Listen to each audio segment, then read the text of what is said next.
Ta-da. Okay, bon. Good evening.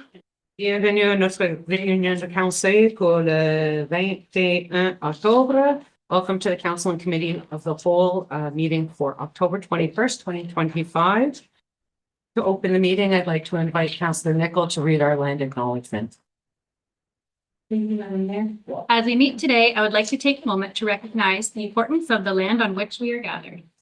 The municipality of West Nipissing respectfully acknowledges that we are located on the homelands of the Anishinaabe people, on the traditional territory of the Nipissing, Temagami, and Doki's First Nations, covered by the Robinson-Huron Treaty.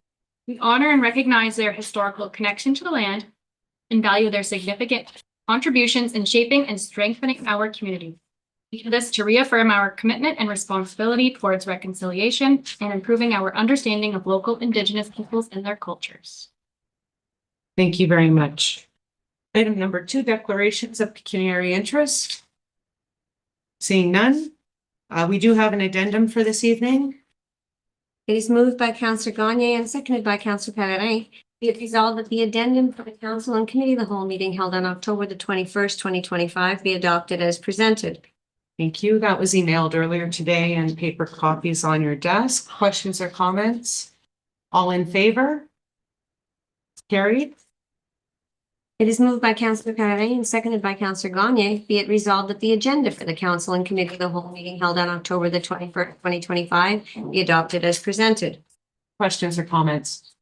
All in favor? All in favor? To start this evening off under delegations and petitions, we have consideration of engineers for the Portage Drain 2025. We have a presentation this evening from the drain engineer, and I'd like to welcome Joel Miller from Case Martin Associates to the podium to present.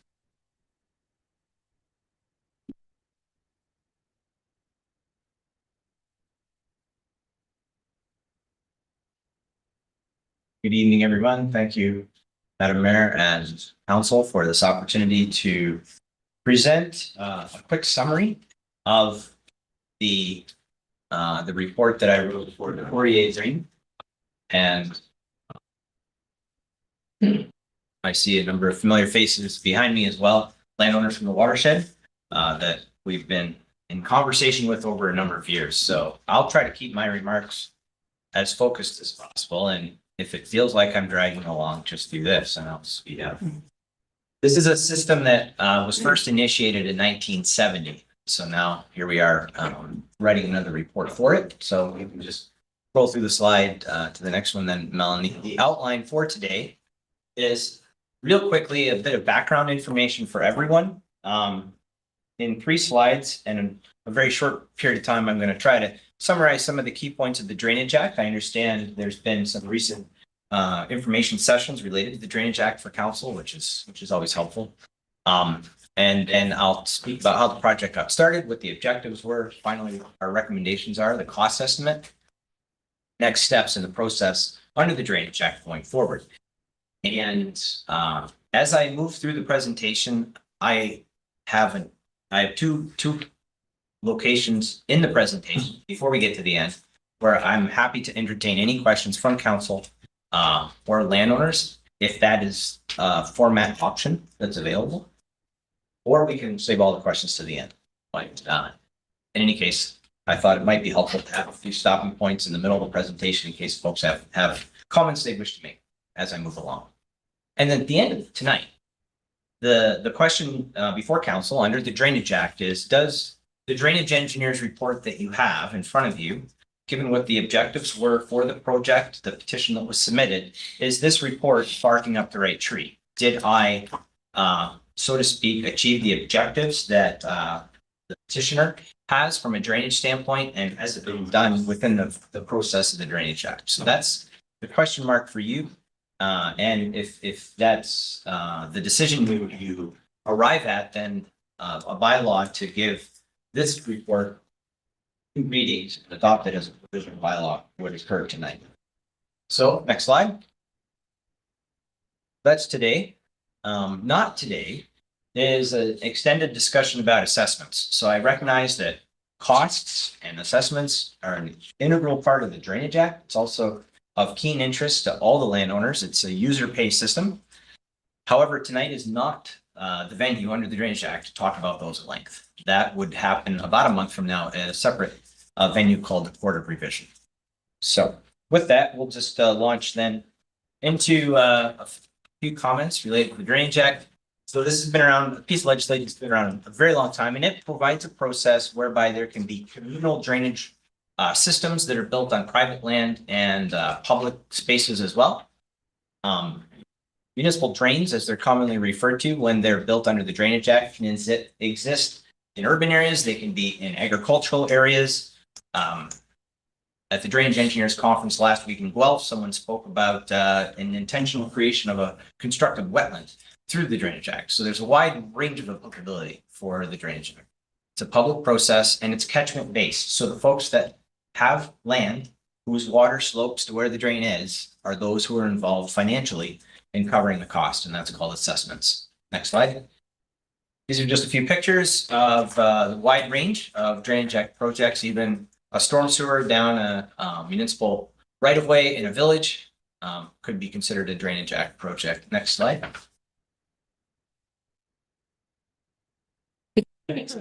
It's a really extended process under the Drainage Act to get from A to Z. The good news is tonight we're 2/3 of the way through the process, so to speak, which is the not going to read all those little bubbles, but it's essentially it begins on the left-hand side with petition, leads through a design process and landowner consultation, and then we're here at council to have my report considered. Next slide. So project started when there was a petition under Section 4 submitted by Dan Schwartzentruber of Northland Farms to make changes in the Portier Drain watershed. And that is an option that exists under the Drainage Act for systems, municipal drains as land use changes, as land ownership changes. It is an option for petitions to be used to extend those systems. And then council a month later appointed K-Smart Associates to author a report that would deal with this petition that was received from the landowner. Next slide. So like the first slide illustrated, in 1970, the Portier Drain System was first initiated through a report by Jack Young. And then 16 years later, there was another engineer's report that was completed because the landowners at the time wanted some additional extensions and changes made to Drain B that was first built in 1970, but then a new drain was also constructed. And again, like I say, that is not uncommon in a municipal drain watershed for new reports to be needed from time to time as the drainage needs change and evolve. Next slide. So in response to being appointed in, back up, there we go. In response to being appointed in late 2018, it was in spring of 2019, then held under the Drainage Act, what is required to have, which is an on-site meeting. And that involved, I want to say, we invited everyone in the watershed and we had really good turnout. We met on Rainville Road. We had probably almost every property represented at that meeting. On this map, the yellow highlighted property would represent the limits of the roll number that signed the petition, that the property that Dan Schwartzentruber owned and the extent of it at the time of that on-site meeting. And then the red line shows the outer catchment area of the Portier Drain System watershed, as it is shown in my drain report. And then all the lines in the middle represent drains that exist already, are going to be improved or changed through the report. So that was what got the process started. There was a petition. And then we had our meeting, and on the next slide, you'll see that at that meeting, there were a number of specific items. So this is a zoomed-in area of the north part of the watershed. On the left-hand side of that figure would be Highway 64, and then road that runs east-west is Rainville Road. So at that meeting, the focus of discussion related to drainage issues right in the vicinity of Rainville Road. On the south side of Rainville Road, there was a pocket of land that didn't have a very good outlet and needed a way to connect to the downstream Portier system. Dan also mentioned that some of the drains, as they were originally constructed, he would like to see those adjusted and moved to make more efficient use of the farmland in terms of shifting them closer to property lines or shifting them closer to tree lines. And then the other piece that was expressed at the very outset of the project at the on-site meeting was this list of drains that were constructed under those previous reports. Not all of them were needed anymore because land had changed hands, parcel boundaries had adjusted. And so through the Drainage Act, there is a process, even once a municipal drain is established, should those who are most affected by that municipal drain wish to see it lose its status as a piece of municipal infrastructure, they can ask for it to be abandoned of status under the drain and eject. And so the orange lines on my map here and there as we go through the presentation indicate the drains that Dan wanted to see abandoned of any municipal drain status because they only served his property. And so no longer need to retain legal drainage outlet options for other parcels. So that is part 1 of 3 for my comments. And I just thought I'd open the floor for any questions related to what it was that got the ball rolling at the beginning. Well, mine's not on what, I don't follow instruction clearly. On this actual slide, you have red, green, and orange, but I don't see like drawings where the red extensions to the drainage. Is that just, I see red where it says road culverts and low area, but you Right. have green marked, which is drain relocations, and you have the orange marked on Drain abandonment. the drain abandonments, but I don't see the reds marked anywhere on this map. That is a great question. And Is so it? it absolutely is. I appreciate that question. And what I should have also explained is that on this map, the dark blue lines Yes. represent, under this report, the proposed drainage system. Thank you. So some of those are already existing ditches that are being improved or brought into the drainage system through this report. So the road culverts there along Rainville Road were just topics of discussion at that first meeting. And then through the course of this report, we did some survey. And as I'll describe later on, the blue lines represent the proposed Poirier drain system under As this amended. report. Okay, Should it thank be you. adopted. Thank you. It's just, it was written in red, so I expected the lines. You wanted red. I Yeah, I got it. Absolutely. I will keep that in mind for next time. Sure. Any other questions? Councillor, Larrabee? Thank you. Thank you, Madam Mayor. I like the comment you said that you're gonna try to direct the drains toward the land property lines. Because I know of some property back in here in Sturgeon Falls, the land is no longer accessible because of all the drains in, instead of going by the property line, so the farmer would have access to their land. So I like that, the way that you vision this. Yes. Thank you. Councillor Clark? Thank you, Madam Mayor. You mentioned abandoned drains. Yeah. Who decides what is an abandoned drain? That's a very good question. There are 2 ways under the Drainage Act that a drain can be abandoned. If there's not an engineer's report actively on the go for a municipal drain system, a group of landowners can get together and say, we don't need this particular part of the drainage system, or we don't need the whole thing anymore. And that's provided under Section 84 of the Drainage Act. And the threshold that has to be met is that 3/4 of the landowners who were originally assessed for benefit when that drain was built, those current landowners have to decide, we don't want it anymore. So that's one of the 2 options for abandoning drains. And should they gather up enough folks to meet that 3/4 threshold, they can submit a written request to the municipality. It would then be, the intent to abandon that part of the system would then be mailed to everybody in the watershed to be informed that this abandonment may happen. And there's a 10-day window under the Drainage Act where folks can raise their hand and say, no, don't abandon that drain. That's the outlet for 50 acres of systematic tile drainage. But if that's not the case, if three-quarters of the folks that were assessed for benefit can get together and request the abandonment, there's no request for an engineer's report to investigate whether it's a good idea or not, then council simply would pass a bylaw and abandon whatever was requested to be abandoned. So that whole explanation is just one of the ways under the act for a drain to be abandoned.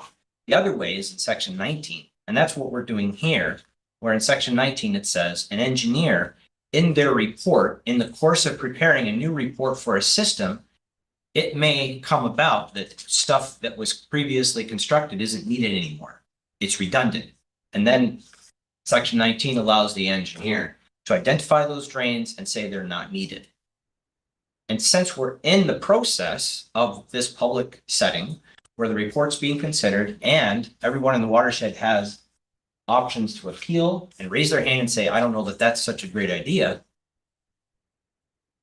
The same functional mechanism of public feedback exists if drains are abandoned through an engineer's report, as if it was just abandoned by a group of landowners signing a request. Well, so on your second part, the landowner, the petitioner Yep, is the main owner. yep, there's the main driver. So he decides, I want to abandon some drains. I'm informed of his request, Yeah. but it's ultimately my decision because it's my report. Yeah. So, yes, So you can decide to abandon them without coming to council. I can decide to abandon them and I can put it in my report. But if council doesn't agree with that decision, you cannot adopt my report. So work cannot begin on closing drains or whatever before you come here. Absolutely. Okay. Yeah, the work that's provided in this report cannot begin. The proposed work cannot start until it's been given three readings on the bylaw to adopt the report. Okay, it's just a follow-up to Ferns and then I'll get to. So the orange section is marked as drain abandonments when it's done in the way that has here through a recommendation of the engineer Yeah. in the report. Are the landowners impacted by within that watershed notified of the intention to abandon those drains as part of the public consultation process? Or is that what's happening here? Like, so are the people who are impacted already aware that it's being recommended that these drains close? So it was a discussion topic at the first on-site meeting. Okay, It was also mentioned when we had an information meeting about halfway through the process. okay, And it's now provided in writing with Mhm. sort of a map and a legend that says these are the specific ditches and lines that are proposed to be abandoned. And in my report, there's a section that details out which drains are proposed to be abandoned. yeah, I did. And the basic test in my mind for whether, just because a landowner wants it to be abandoned, if as the engineer, I don't think it's a good idea because someone still needs it, then I can choose not to abandon it through my report. That landowner's right to pursue getting it abandoned would still exist later on through section 84. But it wouldn't be a requirement on me to just do what the petitioner asks if I don't feel it's a good idea. Okay, and just one other question is, as far as just so I understand what other residents know coming into this meeting. The copy of your report that we've been provided, is that made available to the landowners prior to this meeting or only once council has adopted it? Everyone has had a copy of my report Okay, for a couple of weeks now. okay, yeah, well, thank you. Yeah. Councillor Gagne? Thank you, Plus Mr. or Mayor. minus. Just clarification, you said the blue line or the proposed drain? They're either existing drains that I'm keeping as having status, as part of the system, or they're new drains. Okay, so where are the existing drains then? That's a great question. Would you be able to pull up the overall map that's first map of my drawing set? Is that possible? That you sent today? Well, they're all shown on drawing number 1 in your figure. Yeah, I believe you printed these off. I did. Yes. Is it possible to share this front page of this PDF? Oh, this one. say Yeah. that.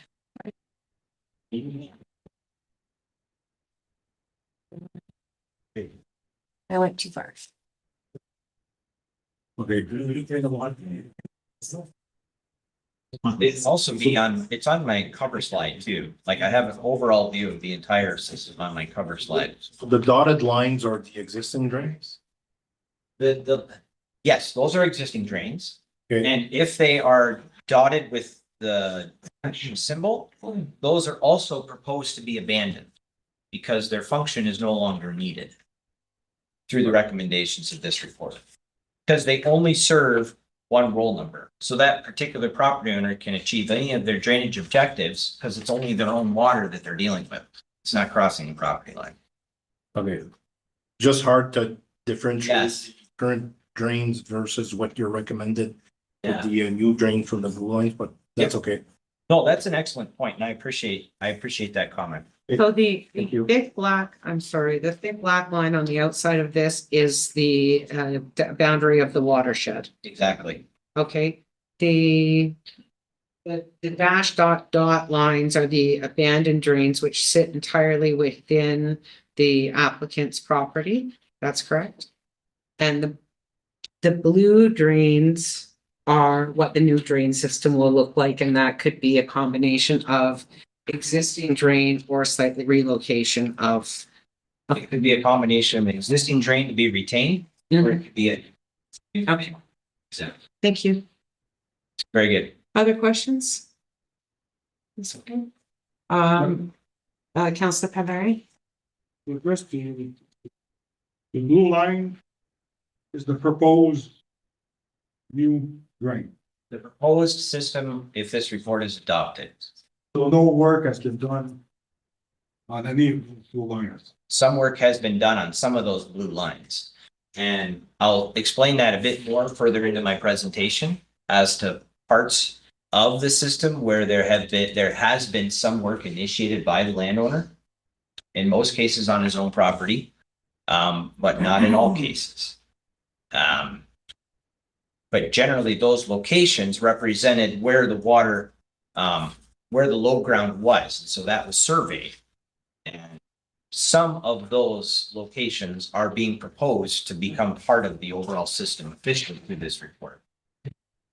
And Section 31 of the Drainage Act is the only reason that we can entertain taking some work that people have already done and bringing it under the municipal drain system. It does provide a mechanism to incorporate work that people have already started. Through Section 31. So in that case, what would happen if everything falls apart?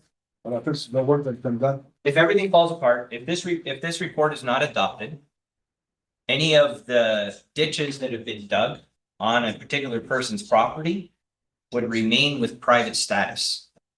And if they're entirely within their property, they've dug a ditch on their land, and that's okay. If they've dug a ditch on someone else's land, and the other someone else is not okay with that, that becomes a problem that has to be dealt with privately. If a person has monkeyed around with an existing municipal drain ditch, and this report is not adopted, then legally, that existing municipal drain ditch needs to be reinstated to its original condition.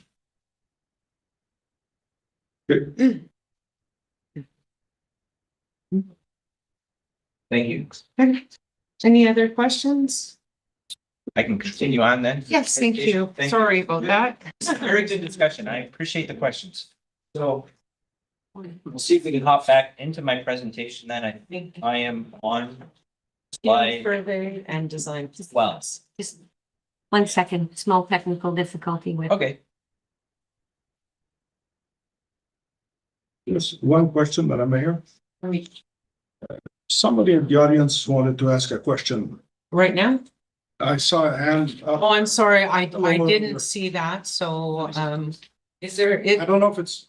Yeah. Is it a good Is time? that something that we do after the whole presentation? Or is it better? I think it's better if we deal with the questions from, the gallery all together. Yeah. There's a certain process, include stating your name and address, and I'll go through that process at the end, so if you'll let Mr. Smart finish his president. Mr. Smart. I have to look at your name again on the Joel. Joel.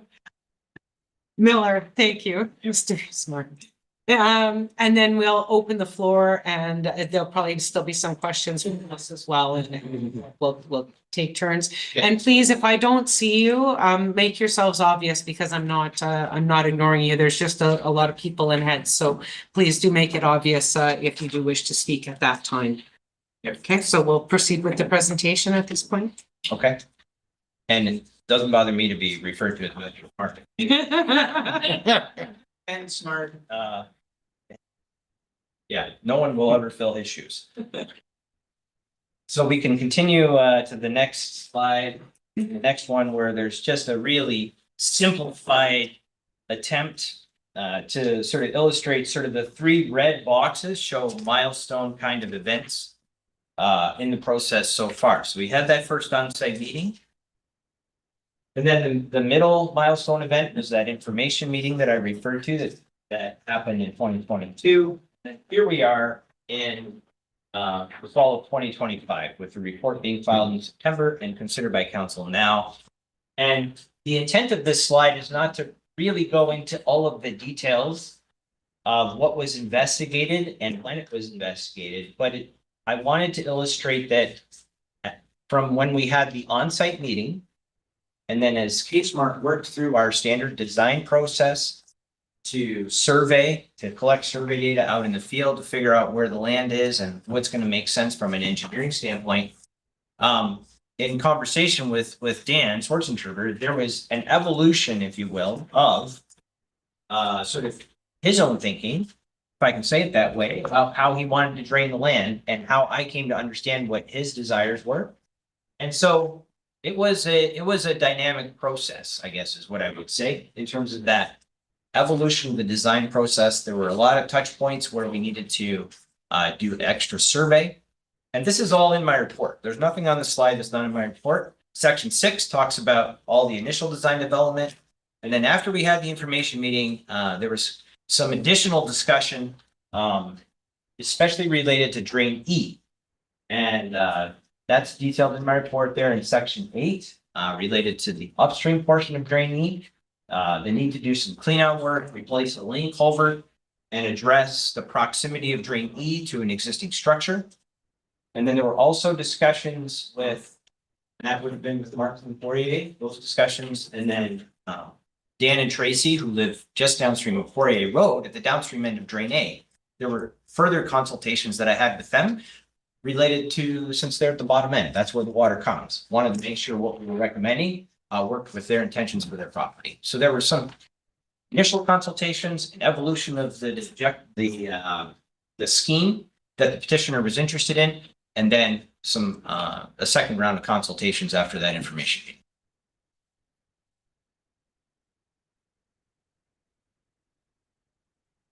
All right.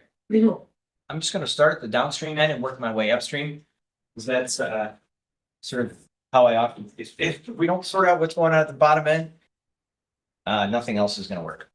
So right now the drain stops at the downstream end of 48 Road. So the recommendation of this report is to lower the road culvert, it's too high, and to extend the existing channel that's there to give it status as part of the 48 drain system. Right now, it doesn't have any status. It's a channel where there are multiple municipal drains flowing into it with no status under the Drainage Act. So that just allows us to do some sediment clean out. And like I say, I consulted with the landowners in that area. At the road, we're going to lower the road culvert. I've talked through that with the roads department. As we work our way north and upstream, then we're going to deepen that initial section of the existing Drain A ditch. And this narrative is going to be part of another way to sort of distinguish what is existing, what is proposed. So where it says deepen Drain A, that literally is an existing ditch that's just going to get dropped by about a foot in depth so that there's opportunity for systematic tiles to have better outlet. Then as we move upstream from that note that says deepen Drain A, we're going to relocate Drain A to a property line. So that very straight section where it says relocate Drain A, it ends up at a property line. And that allows for And that was a suggestion from Dan Schwarzentrooper and then discussed with Leonard Poirier. And he was okay with that. And that was part of the design that I presented back in 2022. Then as we go upstream from there, there's kind of a horseshoe shaped section of drain A that swings out towards Highway 64. There's no work needed there. We did a survey of it. Channel's in good shape. It has plenty of slope. It has plenty of depth. No work needed. So it's an existing drain, but it's blue on my mapping because it's still part of the system. And then if we go to the next slide, this kind of takes us to the north part of the watershed. So at the bottom of this little figure would be the top end of where there's no work being done on a drain A. What I've shown in orange is an upstream extension of drain A now all the way to Rainville Road. And that was based on the area requiring drainage that's identified in my report and discussed at the on-site meeting. And that whole system generally follows property lines. There's a couple places where due to bedrock, there's a little jig and a little jog. And that would be shown in more detail on the profile drawings, but there is, for the most part, already a flow path there on drain A where it runs north-south to where it meets that purple line. Right there, there's going to be a section of the drain where instead of being a ditch, it'll be in a pipe so that that field can be worked without disruption. And then it'll daylight again as a ditch. So that is the recommended work for drain A. And again, that whole orange line, that's new. That's a new municipal drain thing. It doesn't have any status under the 1970 report or the 1986 report. If this report is not adopted, then the ditching that's been done through there remains with private status. Drain C is the purple line, and that again would lead up to Rainville Road and is near the outlet of one of the road culverts. So it captures some of the road runoff, puts it in a ditch that runs along the property line and runs to the south into drain A. And that was some ditching that was already done and that we've been able to incorporate through this report. So that's been called drain C under my report. And then the last piece that I want to talk about is green. The green line, that's known as drain E. And where the drain is on Dan Schwarzentrooper's property, the proposal is for it to be realigned closer to the bush to make more efficient use of the field. About at the halfway point between the two sections of bush, I have a red box around that green line. You guys can see that? Partway up the green line at about the halfway point, that's a section of open field where there's a new pipe that's proposed to be the way that water from upstream continues downstream. And I'll talk more about this a little later. There have been already changes made to this part of Drain E, which is not the way that the Drainage Act works. So any of the cost associated with this work is dealt with accordingly, and I'll talk more about that in detail. But just in terms of the recommended work then, as we go upstream from that red box, we're pushing the ditch again closer to the bush, backfilling the old ditch. And then that then takes us across the property line from Dan's property onto Martin's property. We're going to move the ditch banks away from an existing barn structure there so that there's more separation between where the water runs and where the foundation is. The lane culvert for Martin, we found under 2 feet of mud during the survey process. So that's going to be replaced. It would be quite old. And then this report is also going to clean out the drain through Martin's property up to Rainville Road because it's overgrown and it needs a clean out. So that is an existing drain that is proposed to basically just be cleaned out as routine maintenance, except for where we do the clean out around the garage or the barn, we're going to shift it a little further away from the foundation. Drain C here. Couldn't this drain flow through that drain C so you eliminate that stretch of the, that you're proposing? It would be an option. That was an existing municipal, that's an existing municipal drain system now. Part of it is Drain C under the 1970 report, and then the same ditch, it was given a different name further upstream called Drain E. That section has already been backfilled. Which is not the way the Drainage Act works, as I've said. The reason why, instead of making use of that route for Drain C, the proposal is to build a ditch along the bush, is that it's just cheaper to build a ditch and you have more capacity if you're snugged up against the trees than if you have a long run of large diameter pipe, right? So there's still a section of Drain E that's proposed to be piped, but it's a fairly short section where we're just kind of cutting under the field between the bush patches. It would have been an option to put a long section of pipe enclosure through this report.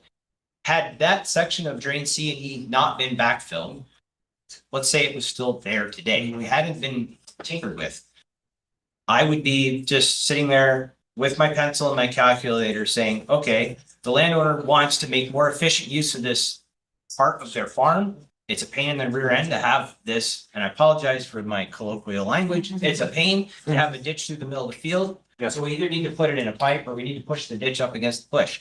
And then it's just simple math and it's cheaper to dig a ditch and you get more capacity. But that's a really great question. Thank you. Yeah. All right, next slide. All right, we've talked already about drain abandonments. But again, this is an overall map that shows the defined drain report, the drains, parts of the system that are proposed to be abandoned. I've gone into detail about that already, so I don't think I need to spend any more time talking about that, but it is an option that exists under section 19. On the abandonment, can you maybe clarify that a little bit better? About the 3/4 landowners? Yep. It should be 3/4 of lands assessed. Because if you have- Yeah, so if you have 100 acres. Yep. You have 3 landowners, okay, 2 of them could have Yep. 1 acre. The other person could have 98. The 2 could vote no, yes. and that's not right. Yeah. Just kind of maybe clarify that. Yeah. And again, thank you, John, for that. Again, there are 2 ways that drain abandonments can happen. There can be a critical number of landowners initiate that process, or it can just be recommended to an engineer's report. So where we're using section 9 of the act to provide for an abandonment, the 3/4 threshold doesn't apply. That's an excellent question. So there's a requirement for 3/4 of the landowners by number who represent 3/4 of the area. And it's the area that was assessed for backfill. So the people with the most skin in the game that paid for it along have to say so as to whether it gets abandoned if they use section 84. All right, quick pause then for questions on the proposed words.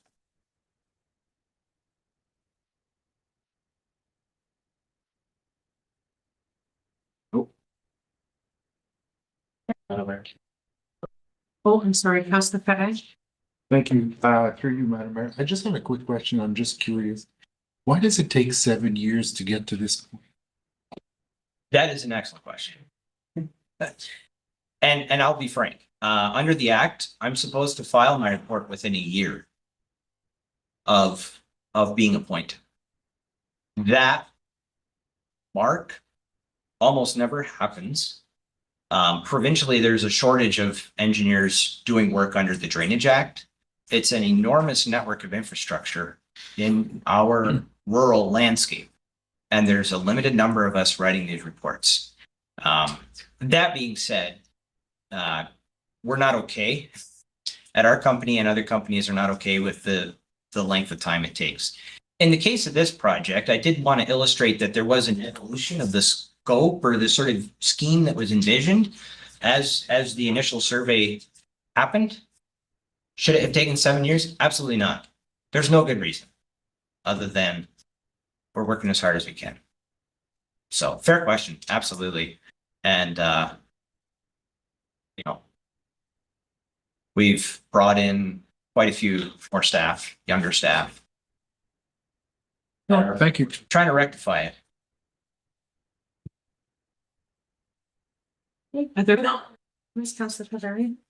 Was there a petition started against the project?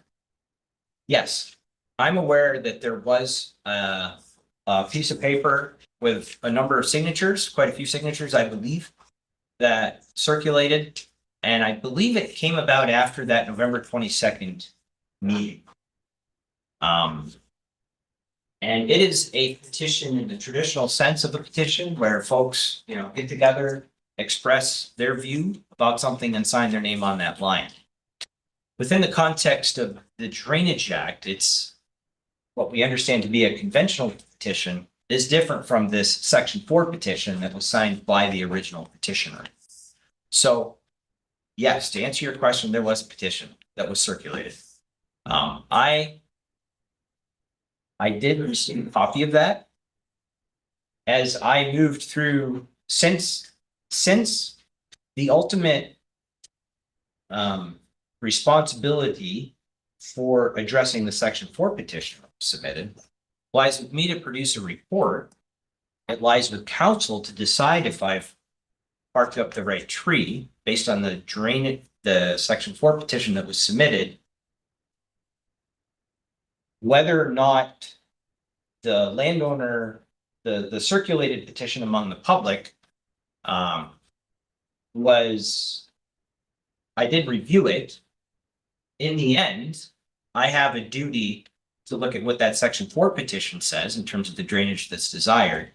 And everyone in the watershed has appeal opportunities through the Drainage Act. But it's not until there's a report filed that those appeal opportunities really come into play. So once there's a report filed, it's given 2 readings. There remain further opportunities under the Drainage Act for folks to appeal. In this particular case, while I understood where that petition was coming from and the frustration that folks were expressing through it, in my professional opinion, I did have a valid Section 4 petition, and I had a duty to finish a drain report. And there was a reasonable desire by a landowner to adjust how the drainage scheme on his land worked.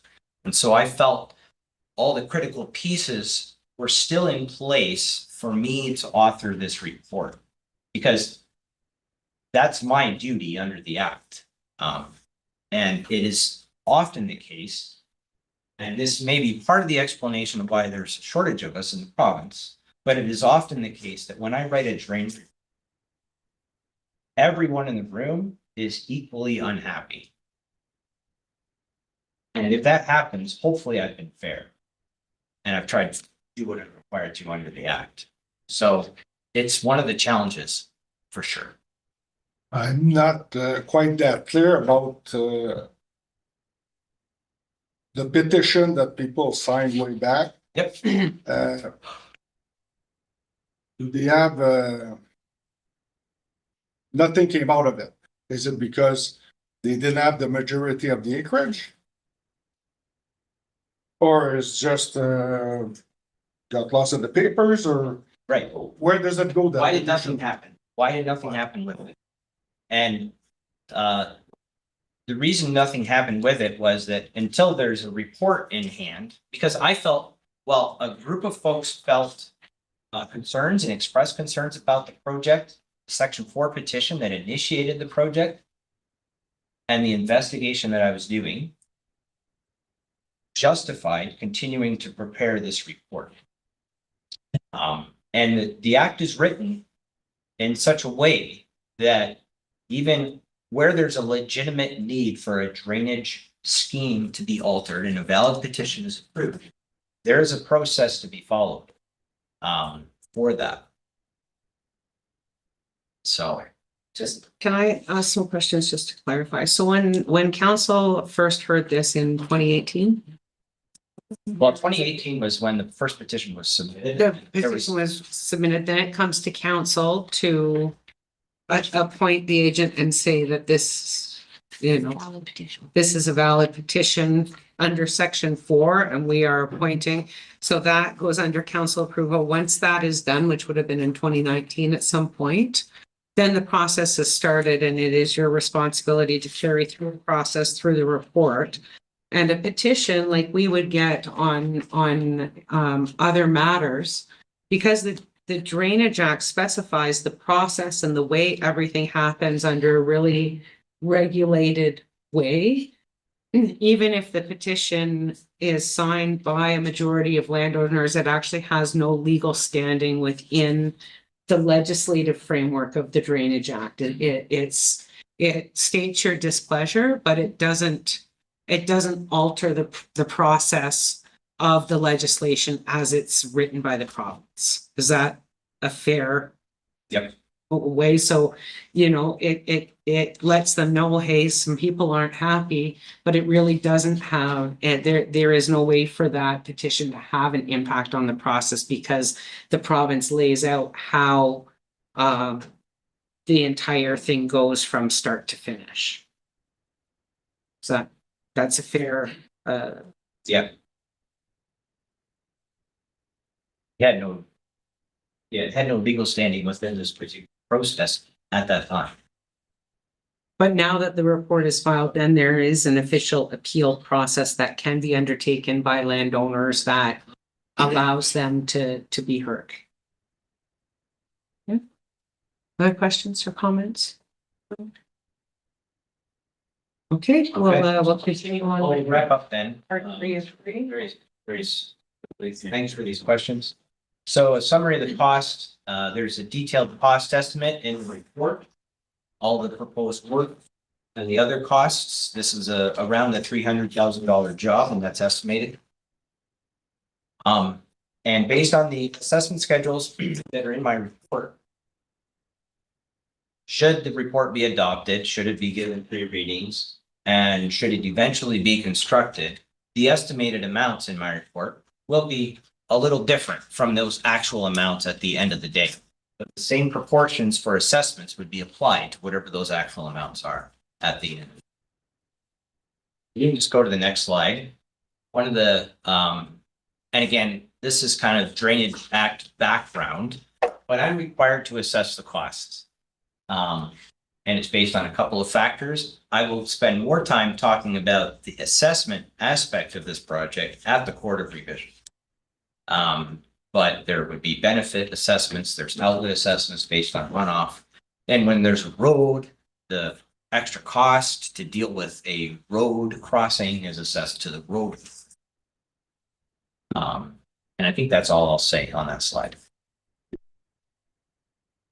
One of the elements that's part of the overall cost for the project is compensation to landowners where there's a new drain that's created, uses folks' land for the purposes of a communal system.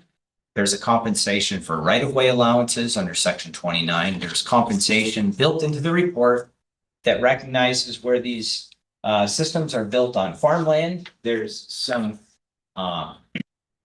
short-term damage and reduced productivity that happens in the vicinity of construction. And this is an allowance to offset that impact. And then section 31 would be a way under the Drainage Act to make use of existing drainage works that from an engineering standpoint makes sense to include in the communal drainage system. So if a person invested $20,000 putting in a large diameter tile privately, so this happens all in some cases, it doesn't happen under the case of this report where there was a huge pipe that was installed privately. They confront the cost, and then if it makes sense to an engineer later on through a report, that large diameter pipe can be brought into the communal system. The cost that folks fronted at the beginning on their own privately can then be returned to them through an assessment schedule under an engineer's report. Joel, on the allowances. Yeah.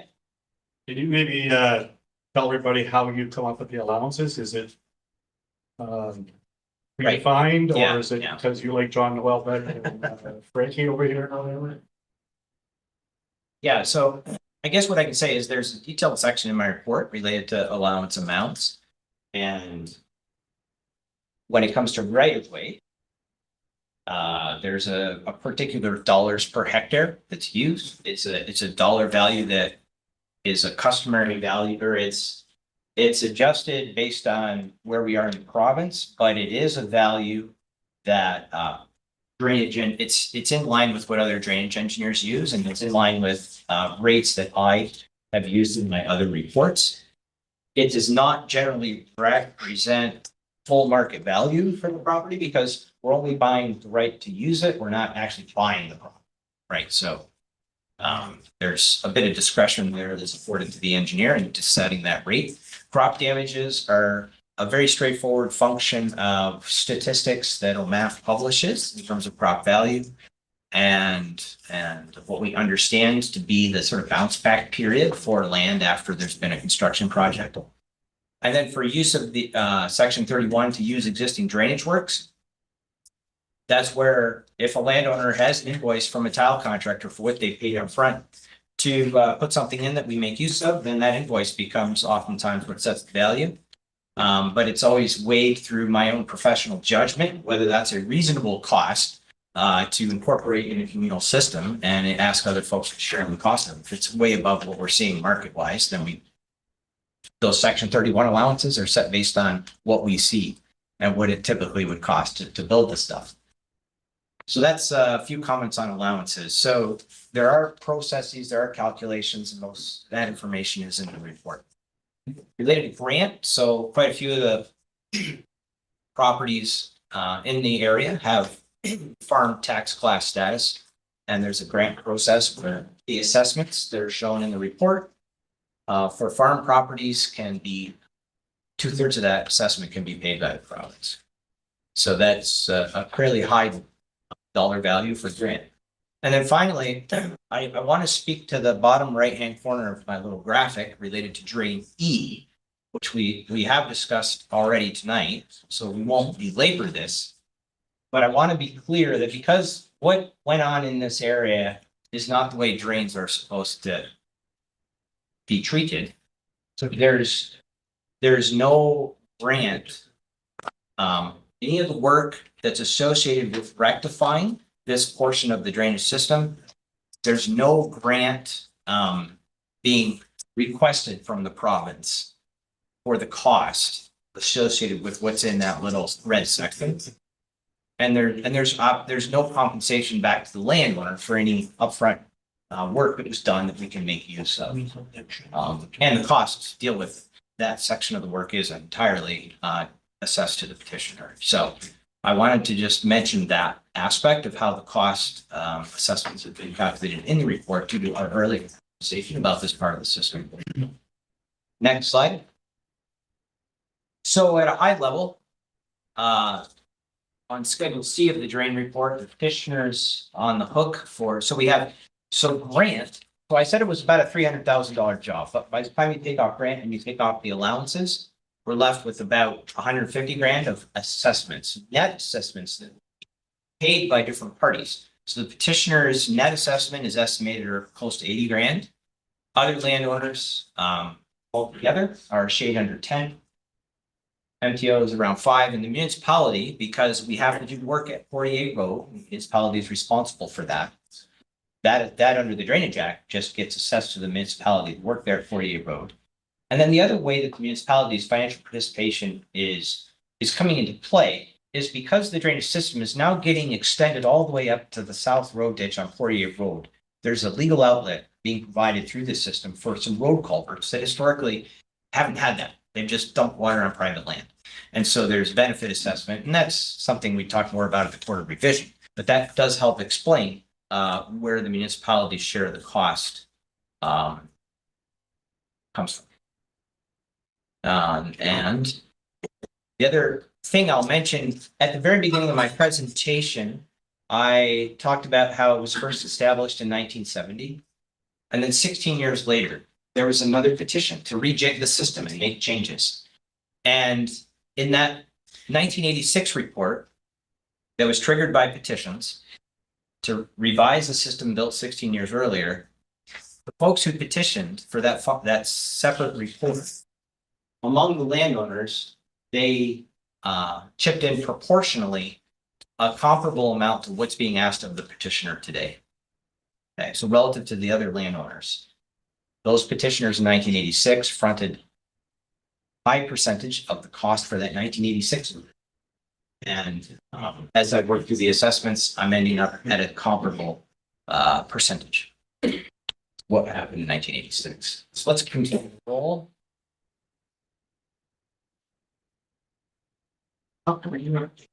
Roll forward. I think we're rolling backwards. Yeah. I apologize I'll for make it here. I'll be fine. we are. Next steps. I think we've kind of touched on this already, but court revision would happen. If council chooses to give 2 readings to a provisional bylaw to adopt my report today, then there would be a court revision in about a month. And then early next year, potentially 3rd reading to adopt the report. We would tender it after that, build it next year. Bills would not be sent until after construction is done. So the municipality will choose to levy the cost and send those invoices out whenever construction. As we sit here today, there's a lot of uncertainty about contractor schedules and when that levy will happen. But that's a rough. It's fine. Just until Mr. Miller's done, and then we can open it up for discussion. Thank you. So that's a high level explanation of the process going forward. And this is the last slide. So if there's any more questions from council or questions from landowners, I think it's important for there to be an opportunity for folks to say what they'd like. So I'll step aside. Questions from landowners? If we can open it to council first for you, and then I had one question, and I know we are not talking about assessments today because it is a separate process, but as to the process for assessments, has a municipality ever appealed their assessment under the Drainage Act as part of the okay. Thank you. You're a party to this. You're a party to the process. You guys are actually a landowner, so Yes. that's what you're considered. And it's we're bearing a significant portion of the.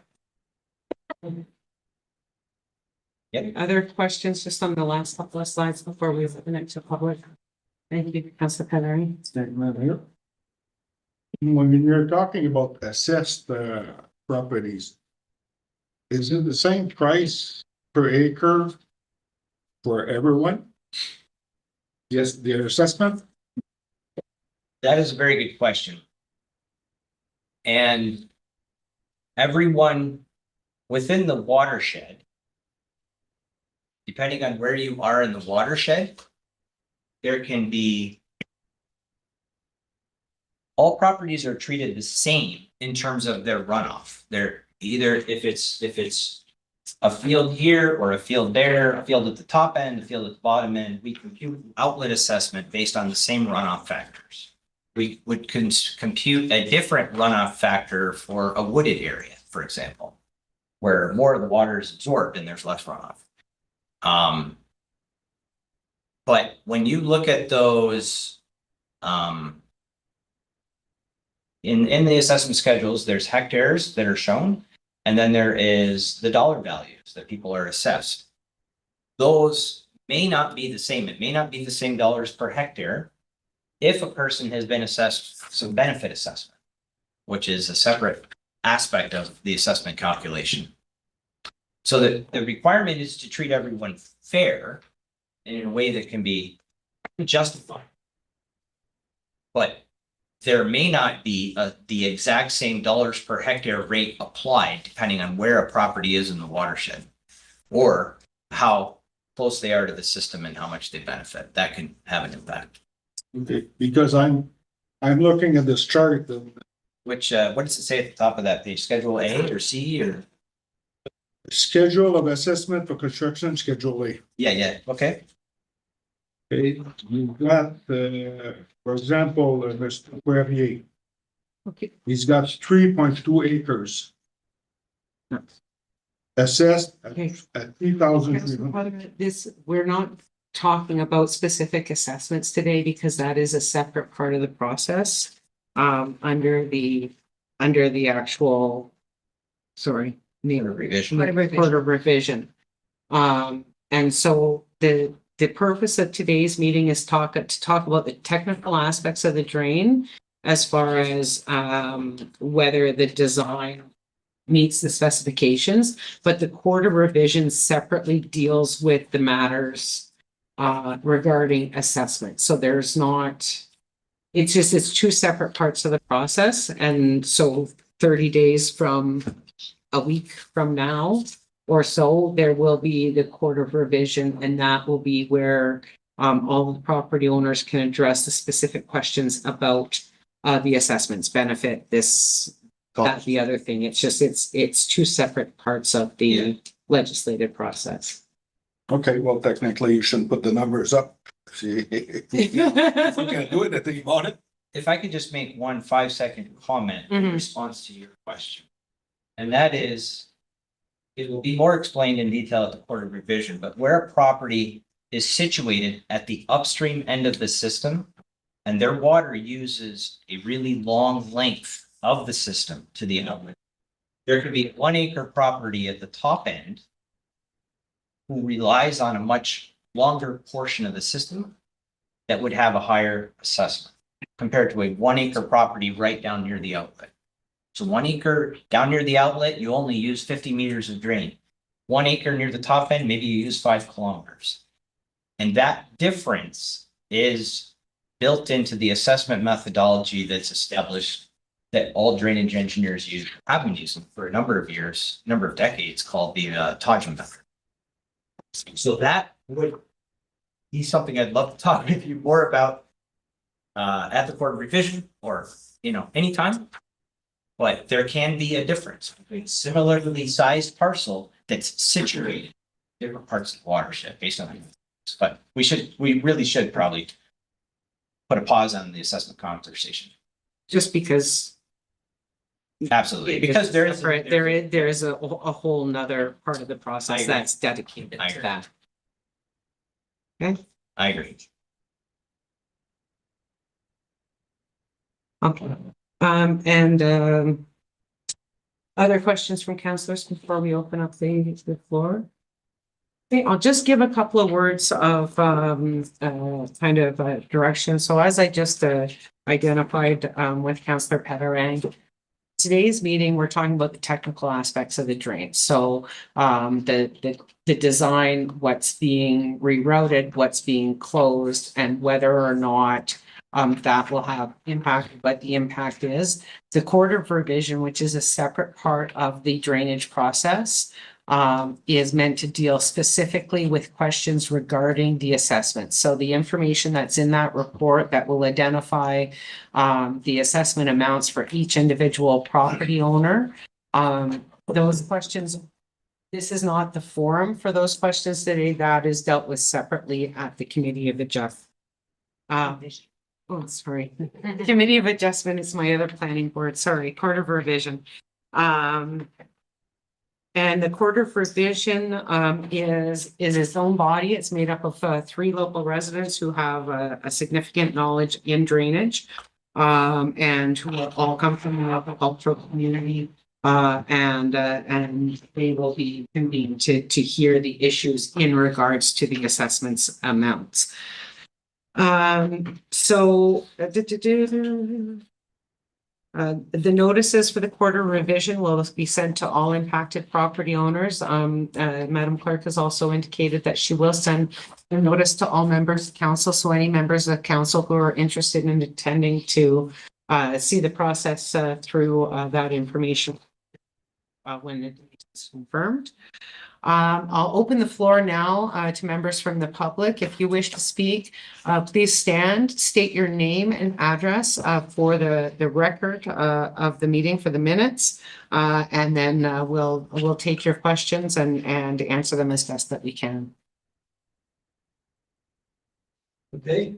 Wait. What about all the work's been? Okay, so can you stand and So I need to just ton nom et adresse, s'il vous plaît. Ton nom et address. okay.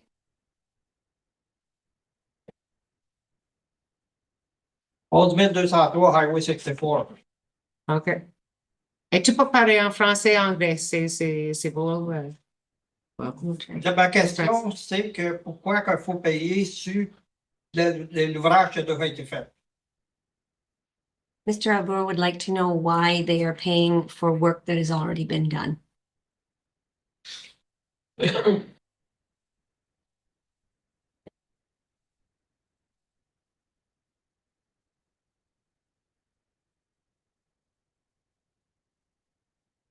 That is an excellent question.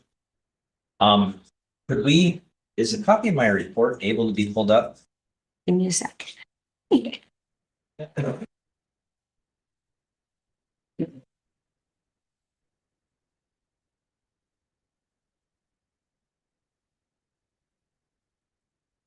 If you have your report, and you go to, I'll tell you the page number.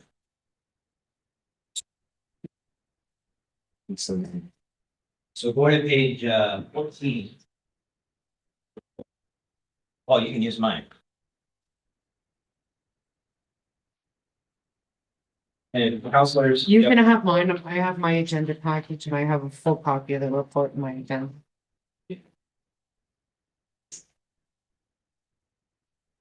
So in my report on page 14, there's a table.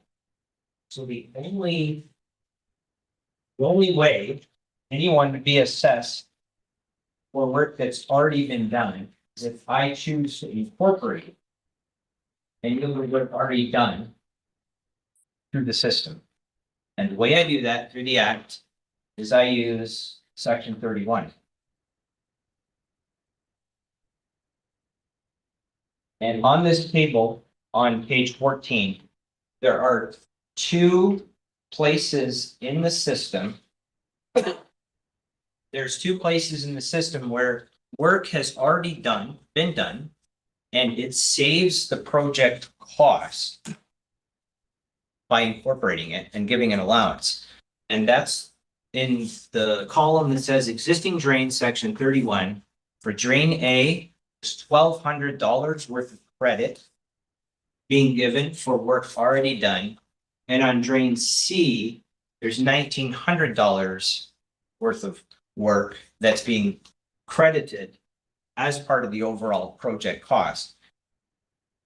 And the only reason that any money is included in the overall project work already done is because it represents not full compensation for the work done, but the savings to the project by only having to do a bit of a clean out or an adjustment to what was already done, like 200 meters needed, 150 meters is already done.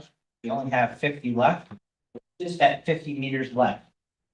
It's that increased cost that's being incorporated. Because if it wasn't already done, there would be a cost that we would all have to pay and be assessed. Myself, I don't see my save that much. That's an excellent point. That's an excellent point. Okay. So there is 1,200 plus 1,900, right? So $3,100. $3,100 of the overall project budget is credit that's being given to Dan Schwarzenegger for work he did. He said to me, he didn't want to have any of the work he did compensated for under my report. He said, I'm just trying to, make various changes. And he has not given me a list of invoices. These amounts are based on my opinion of what that per meter cost is to clean out a ditch already. The work's been done. It's a value to the project. And so it's an option, it's a choice I made to incorporate it under the section 31 laws. Okay. Please rise, state your name and address. Julian Marlowe, 46 Rainbow Road. But I thought you said earlier that no work can commence until all that was approved. So why has work been commenced or if it hasn't been approved by council yet? Right. So it hasn't been approved. My report isn't adopted yet. But it's in process of being, work has begun. Work has happened, absolutely. Yeah, so why has the work haven't done before the council hasn't approved it? The reason would be that a landowner has the right to dig on their own land. Drainage works. Where they've dug on other people's property, the onus is on the landowner doing that work to get permission from them. Absolutely. And is the petitioner, is it a conflict of interest if they bid on that tender? Are they, as a petitioner, allowed to bid on the work for the project? That's a very good question. The specific sort of details of the municipality's procurement policy are not necessarily part of the deliberation tonight. It's a very good question. I've seen a range of practices in different municipalities. In some cases, they would say no. In other cases, I've seen councils allow landowners to do work on their own property. Okay, under the Drainage Act, is that what he's asking for? Under the Drainage Act, the Drainage Act abdicates that decision and puts the onus for what's fair for tendering. Is it conflict of interest? And that lies with the ethics of a municipality's procurement policy. So if petitioner goes on private property and somebody else's property line, but he doesn't belong, and he starts doing work that's gonna be proposed on this, is there any repercussion for that individual or? So there's a privacy of lands section in my report. Okay. It says just because it's a municipal drain doesn't allow a landowner to go on somebody else's land to do work if it's part of a municipal drain. The only people authorized to cross boundaries to work on a municipal drain system are the drainage superintendent and their contract. Okay. And is there a list of attendees for the 2018 meeting? There's, For sure. I had it in my. I would like. Yeah, you can take a picture of it or something. Yeah, because I bought this property in 2024 Okay, and this was never brought to my attention right. through the lawyers or anything like that, so I would just like to see if the previous owner was there at that meeting. Absolutely, yep. And there was a second one too. There was the first one in 2018 and then a 2022. Yeah. I can show you both of those on issues. Thank you. Thank you. Name and address. Martin Poirier, 88 Rainville Road. I have concerns about, you talked about, there was a section on drain E, I believe, and it has been backfilled, and you just said that it wasn't the proper way. Right? It should not have been done. It should not have been done, okay? Because now, it was brought to your attention after the last meeting that we had here. It was a concern of mine which was brought to you, and it states here on page 8. Mr. Poirier expressed concern of the recent backfilling at the upstream and drain C 1970 and the downstream portion of drain P, which flows being diverted into a small diameter tile that was prone to blockage, causing standing water in the portion of drain E downstream of his laneway. J. Miller indicated a site review would be completed after the information meeting and necessary steps coordinated by the drainage superintendent. Mr. Poirier also mentioned if draining requires clean out and so on and so forth. So I am looking further down in this. It's under culvert maintenance, page 24. There is a paragraph here that says, prior approval of the municipality is required before a landowner installs a culvert not constructed under this report, and culvert shall be installed per sizing and design grade specified in this report. If culverts are installed with insufficient capacity, smaller than the minimum recommended size, such as culvert, will be deemed an obstruction to the drain and removed at the landowner's expense. As we speak now, it is still an issue, which I do not believe that when you came to my residence and it was brought to your attention in 2022, no action was taken because my property still floods. And I have pictures of the excessive water that is in this municipal drain caused by this insufficient flow backfilled section. And I have pictures of my basement flooded. And I have, those pictures is dated May 21st. No snow on the ground. And there is super excessive water built up in the field. It's almost like, I'm gonna use an expression as almost like a mini Lake Nipissing.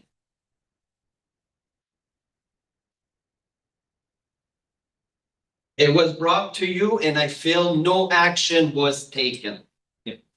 Absolutely. And Would it be okay? how long ago, I would say, I'm gonna throw a number on there. I would say it would be about 5 years as we speak now that has been backfilled. Maybe 4. I'm around 4 to 5 years that I've been having issues by this backfilled portion of that municipal. Thank you. Would it be okay if we pulled up the map, so Sure. all the counselors? Okay, thank you for those comments. And what I would like to just quickly do is mention what transpired after we had the 2022 meeting. Yep. But I recognize that the current state of things is unsatisfactory. So So it all comes down to, again, that the work has begun again before a report.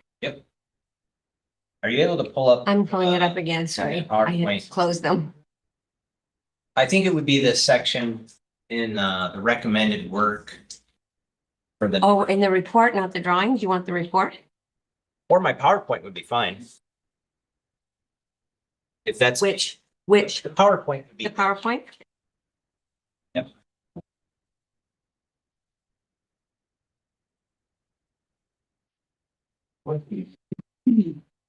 Just to make, just so everyone can visualize the area that Martin is describing.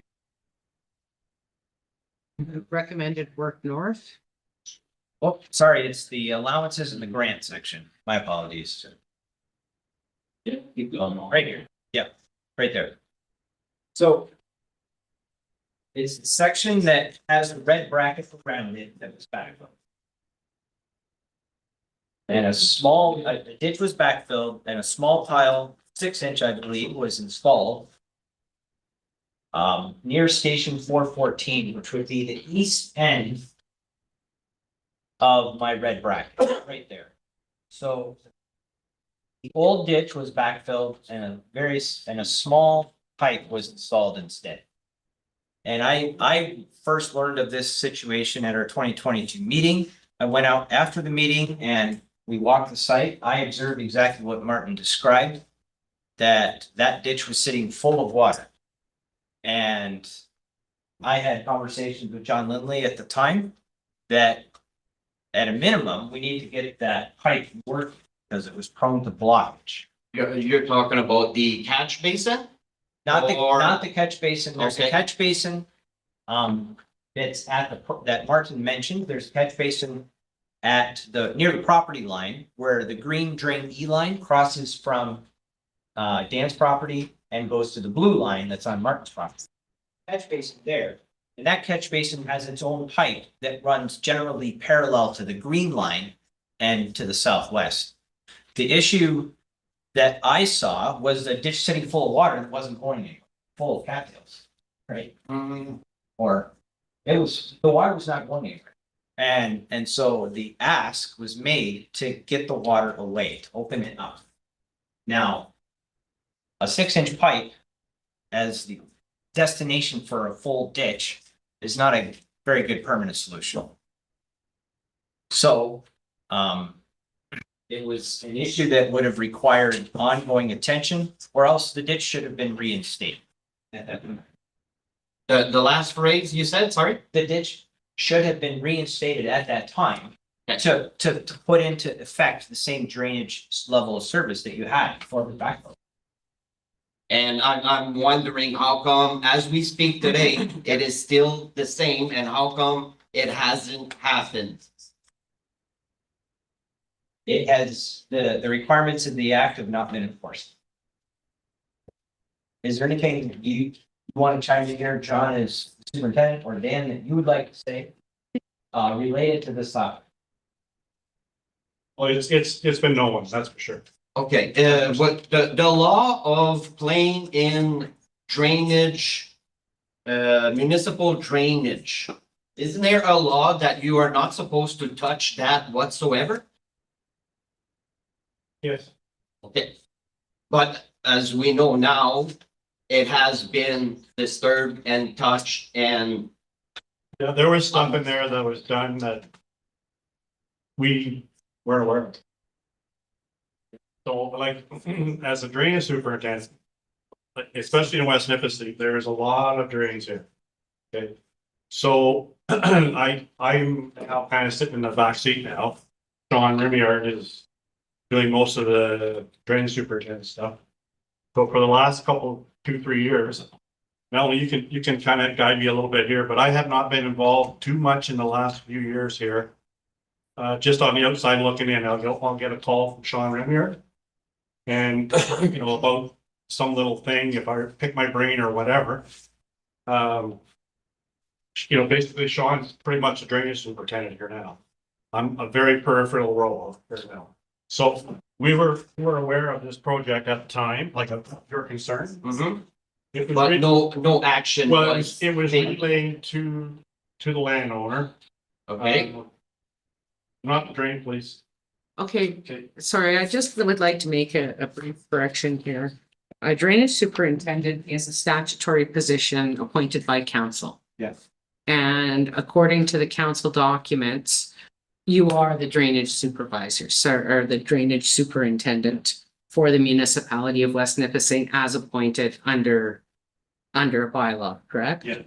Okay, and so Sean Remiard is a municipal employee, but he is not the statutory officer of drain superintendent. So I just want to make that clear because Okay. the way that you expressed it, it was not clear that it is a statutory position appointed by council, and it is not Mr. Remiard who holds that position. Okay, thank you. so again, like I said, I have pictures I am open to share with the council if you guys need be, or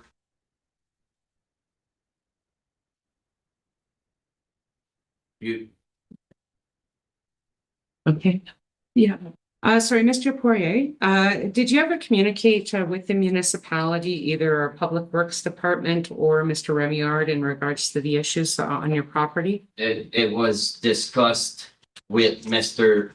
Miller Okay, in 2022 after the meeting. He Okay. came in person to my property. okay, but As assessed. 2022 and the present, have you, and I'm not shifting blame or whatever, I just want to make sure that if you did communicate with the municipality that we responded, if your sole communication was with K Smart and Associates, that's okay. I just would like to know if there was ever communication with our Public Works Department or with Mr. Remiard, like from the municipality standpoint, as far as like, is there something we should have done that we didn't? It was not discussed with the municipality Okay, thank you. because ever since we've started this Yeah. petition, it has always been with, so I did not assume Yeah.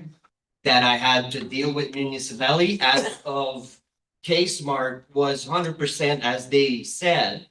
Yeah. Knew exactly was, which I never thought that was the next step that I had to do. Okay, thank you. I appreciate that information. Councillor Larrabee? Thank you, Madam Mayor. Nope, lost my map. We'll put, So that drain that has been Back. backfill. Would this here alleviate all this problem that we're talking about? This is the proposed one, right? The Yes. green one, so this one's been backfilled. Now, would this alleviate all of this problem he's talking about? If If we proceed with what you're proposing? once it is built Yeah, and if it is maintained, water will move through and not create an issue for Martin. okay, But that is not the current situation, and that's exactly what he's very frustrated about and understanding. Well, yeah, I was just going to say, you know, that doesn't solve Mr. Poirier's problem for next spring, because when I look at your proposal and the timelines, I mean, we're looking at spring to put a tender out, and we'll be lucky if work starts before August of next year, and it could be later than that, depending on the availability of contractors. So what can be done in the meantime to alleviate Mr. Poirier's issues for next spring when everything melts and he's got a mini Lake Nipissing in his yard? I would say there's two options. Mhm. One option is to reopen the ditch, put back the ditch that was there until the drain is constructed. The other path could be, I'm not saying it will happen, but that could occur, is if the Drainage Act process rolls along and we're in a position to we do a quarter revision a month from now, roughly January timeframe, we have a third reading for the bylaw. As soon as there's third reading for the bylaw, we can turn loose and build anything that's in my report. And we can build it piecemeal, subject to the approval and discretion of the municipality. So if there was a section of the system, high priority, that needed to get built, even at a non-ideal time of the year, but to get it working, that could be entertained. So those are the two ideas in my head. Maybe others have other ideas. Those are the two that occur to me. Councilor Pedro? Madam Mayor, I see a lot of uncertainty among the farmers back there. Some stuff that weren't addressed. I would propose a deferral so they can have meeting, because there's a lot of uncertainty and it's not clear. Like, we just had those maps tonight. These people should have the option of looking at those and understanding it very well. So I propose a deferral on this matter for right now. We can. Sorry? So I just wanted to confirm that the property owners that have been impacted actually received a full copy of the report as is stipulated in the legislation about 2 weeks ago, perhaps. Is that correct? That's my understanding. And that they were actually hand delivered by municipal employees, given the difficulties with post. So the property owners actually have had the full blue covered report that we have on our desk tonight. They've had that for about the last 2 weeks, just to be clear that it was delivered as per the legislation. I mean, you have there's a motion to defer on the floor. Okay, we haven't tabled a resolution yet, so. I still would like to propose a deferral for people to get to know more about what's going on and what hasn't been going on. I know years ago I was in that same situation and it's frustrating, and there should be a meeting, not a council meeting, but other meeting, and express from A to Z what's happening and what happened, and anyway, that's why I propose a deferral. are we tabling the resolution? Or are we just postponing? Are we? I don't. My first time, so I'm looking for a little help here. For direction, are we extending this consideration meeting to a future date? That's, Or are You would we like a gonna, part two? that's what the deferral is. you would like this meeting to continue? Okay. No? You want, No, you would like it to stop right now, like to continue at a future meeting so that we can continue this discussion after the property owners that have had more time to. Yes, and for us to be better informed. Okay, and when would you have that at our next meeting? I would push it maybe a little bit further, so people have time, the one guy came down from up north today, just to be at this meeting. So people work, people are busy, so give them a little bit of time to maybe meet with the K-Smart people or with Mr. But the report's not gonna change at this point, like this is the report that's being presented to council. Like, Well, a week is not. something's gonna change because this guy's flooded this since 2020 and Yeah, nobody well- knew about it. So things have changed. Are people available? You folks here, the landowners, are you guys available? After the meeting or maybe tomorrow? Is it possible that we could maybe do this right away? I would rather, well, me personally, I would rather right away, because. Yes. Is it like who can be here? You know, right away, like tomorrow? No, Okay. no, no. No, how soon can we, because we like to get this carried on right away. So if maybe have a signing sheet or something and we can contact you folks and get this organized for a quick meeting. To get this hashed out, to get this report, you know, keep moving forward or whatever, get the hiccups cleared out. So, Because I do believe, I think is more people that needs to yeah, put in their opinion, okay. right? So maybe we can get everybody to sign in, that's here tonight. And we could, get the people to sign in here and set something up for very, very soon. And get this. I would really like.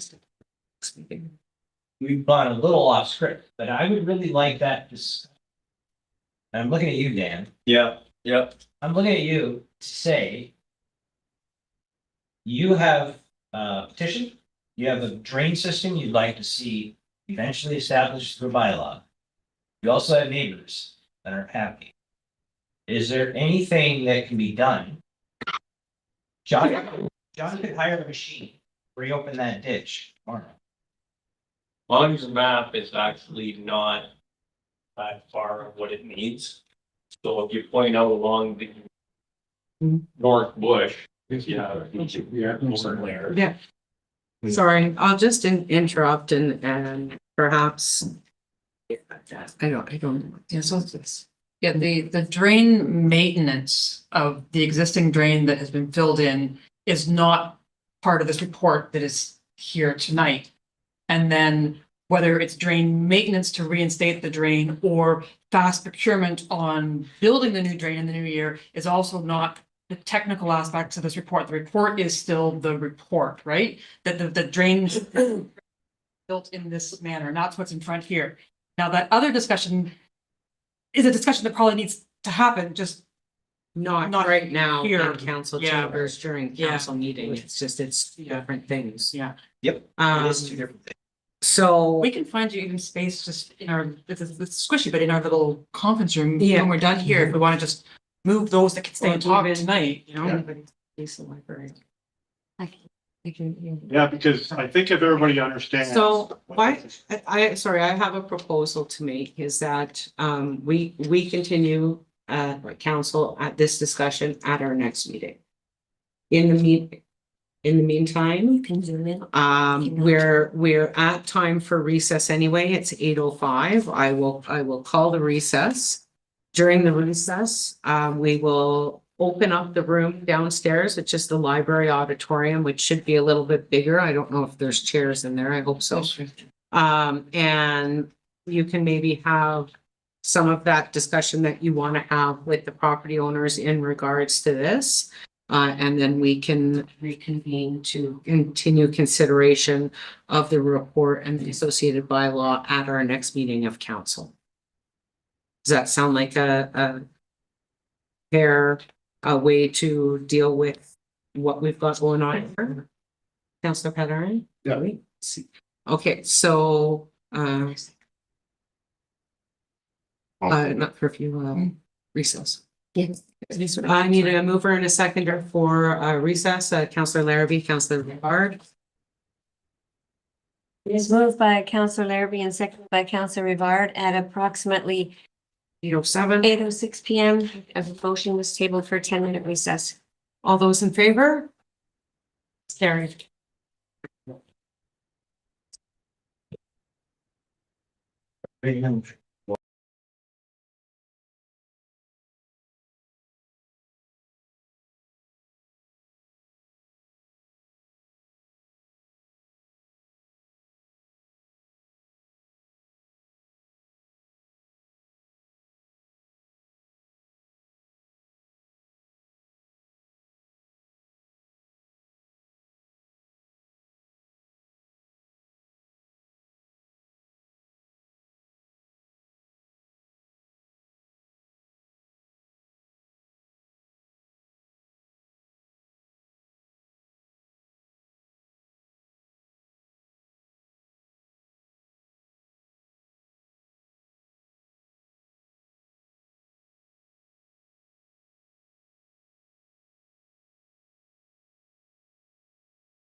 5-foot boom.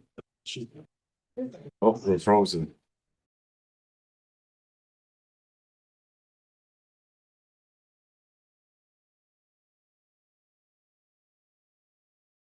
And Camera on you. okay, welcome back. We're just back off of a brief recess.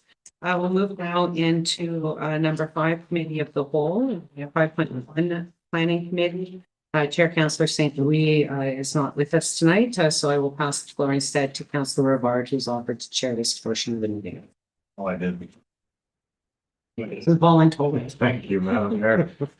So the first item we have is an offer to purchase by Stefan Gagnon, a lot addition at 544 Seville Lane Road. I believe this was deferred at the last meeting. And it's come back, so. Thank you, Mr. Chair. Yeah, thank you, Mr. Chair. This, and I do apologize for the documents not being attached to the last agenda. So what we have is a request by the abutting owner. There is an unmaintained road allowance known as Northcote Street and shown on Plan 55. The owner of the lands that are shown in yellow on your sketch in your agenda or purple on the pin map, he is requesting to add the Northcote Street to the to his property, to widen his property. I think in my recommendation, I had indicated that should council be amenable to disposing of this unmaintained road allowance, that we would only dispose of the portion which extended to the south boundary of the offerer's property. And just for clarification, the Beaconsfield, the hockey stick shape one was closed in 2022 and sold to the abutting landowner to the east. Thank you, Councillor Ronnie. Thank you. So Madam Chum, the yellow part, he doesn't own, he wants to buy that one, but also, He owns the yellow one. oh, he owns the yellow one? He wants to buy the blue. Land to be added to, but that's been done. No. Oh, he wants to add the That's- blue section to the yellow section. That's correct. Ah. Yeah. One more question, Mr. Chair, thank you. That was great. Let's see if that. So he wants to add the whole section? Through you, Mr. Chair, currently it's one piece. It would be, I would think that it would only be necessary to sell him, to extend it to the south boundary of his property, Okay, that's square it up. what I was thinking, because the other property owners would probably be interested in the other parts. Thank you. Thank you, Madam Mayor. This section on page 86 marked 0088, which looks like another small road allowance. It's already closed. That's closed and sold. Yes. Municipality. They were sold to the owner of 013 in around 2021 or 22. Okay, and that provides road access to them. Yeah, that parcel, Okay. that parcel, the 013 actually accesses off of Dovercourt. But there was, they acquired it with the intention of perhaps splitting that property so it would have access. Okay, thank you. Okay, I'd be in favor of the recommendation of staff just to sell the property up to Southern Zone. Thank you. Thank you. So show of hands who agrees. Let's show of hands. Yeah. Okay. So it'll come back with this is a road closing. It's different than a surplus property. Mhm. So it'll come back as a road closing bylaw once the circulation and public notification has taken place. Okay, and then we'll have to split it and then we'll have to split or Yes, appraise. those costs will be, the appraisal will, I will ask for the appraisal just for the portion. And so I did notice too, it mentions in his letter, mirror image. But I imagine what he means is just a straight line based on a mirror would be. A chevron. Corner. Okay, thank you. Thank you. So now we'll move over to 5.1.2, the official plan. Once again, review of changes, pass that over to Ms. Black. Thank you. Through Mr. Chair, you have a staff report in the agenda package that kind of gives a brief overview of the recent progress we've made on this project. It also summarizes all of the changes that went in between previous version and the current version being version 6. And the report also kind of provides an outline of what's left in the official plan part of this project, and some rough timelines on that piece.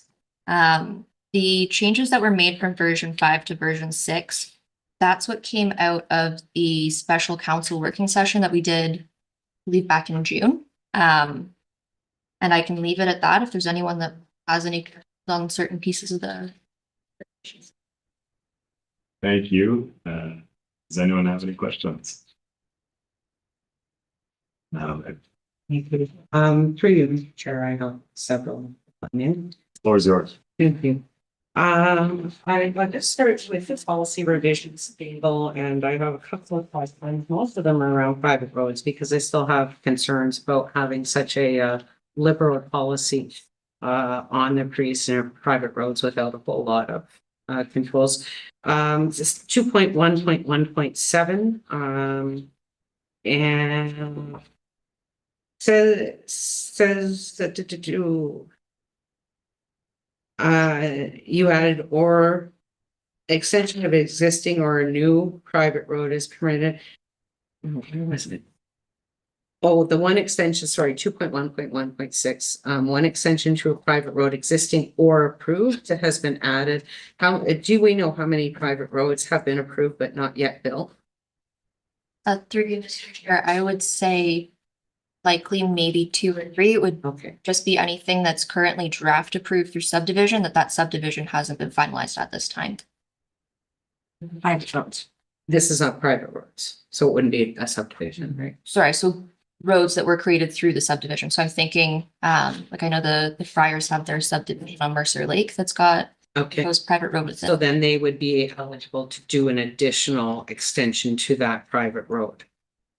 That is correct. That is the intent of that. Just to kind of clear up anything of what counts as existing. Is it something existing that was approved, or it has to be built, or at what point of construction? Okay. Great. I'm just going in order, so I'll go back to some other stuff on private roads. Section 3.3.1.1, page 93. And it deals with commercial uses in residential areas. What is there a definition for service shops? As far as like what that would encompass? Like professional services, I think has been defined elsewhere in occupation, like not within the official plan, but it is defined in the zoning bylaw, like what types of professional services are considered.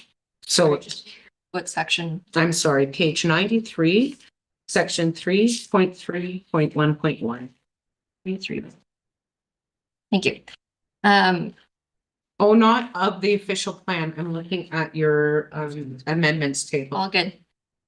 So you're talking to the uses identified in D? Yeah, identified in D. So it says service shops, convenience stores, or professional services. So like, I'm just wondering, should that be more clearly, like, what is a service shop? Like, what do you mean by that? What kinds of uses are those? This policy was intentionally kept somewhat vague, because they would have to go through the zoning bylaw amendment process anyways. That will capture, and the zoning bylaw will be more strict about which uses are permitted. And this just makes sure that we're not precluding any uses that may function and work within that area that we don't know exist at this point. And that's why, again, why we've added that additional thing about being encouraged near intersections to try and scope where that sort of use is going to end up located. In that same section, the last part, the under reason for revision, it says direct said businesses to main intersections.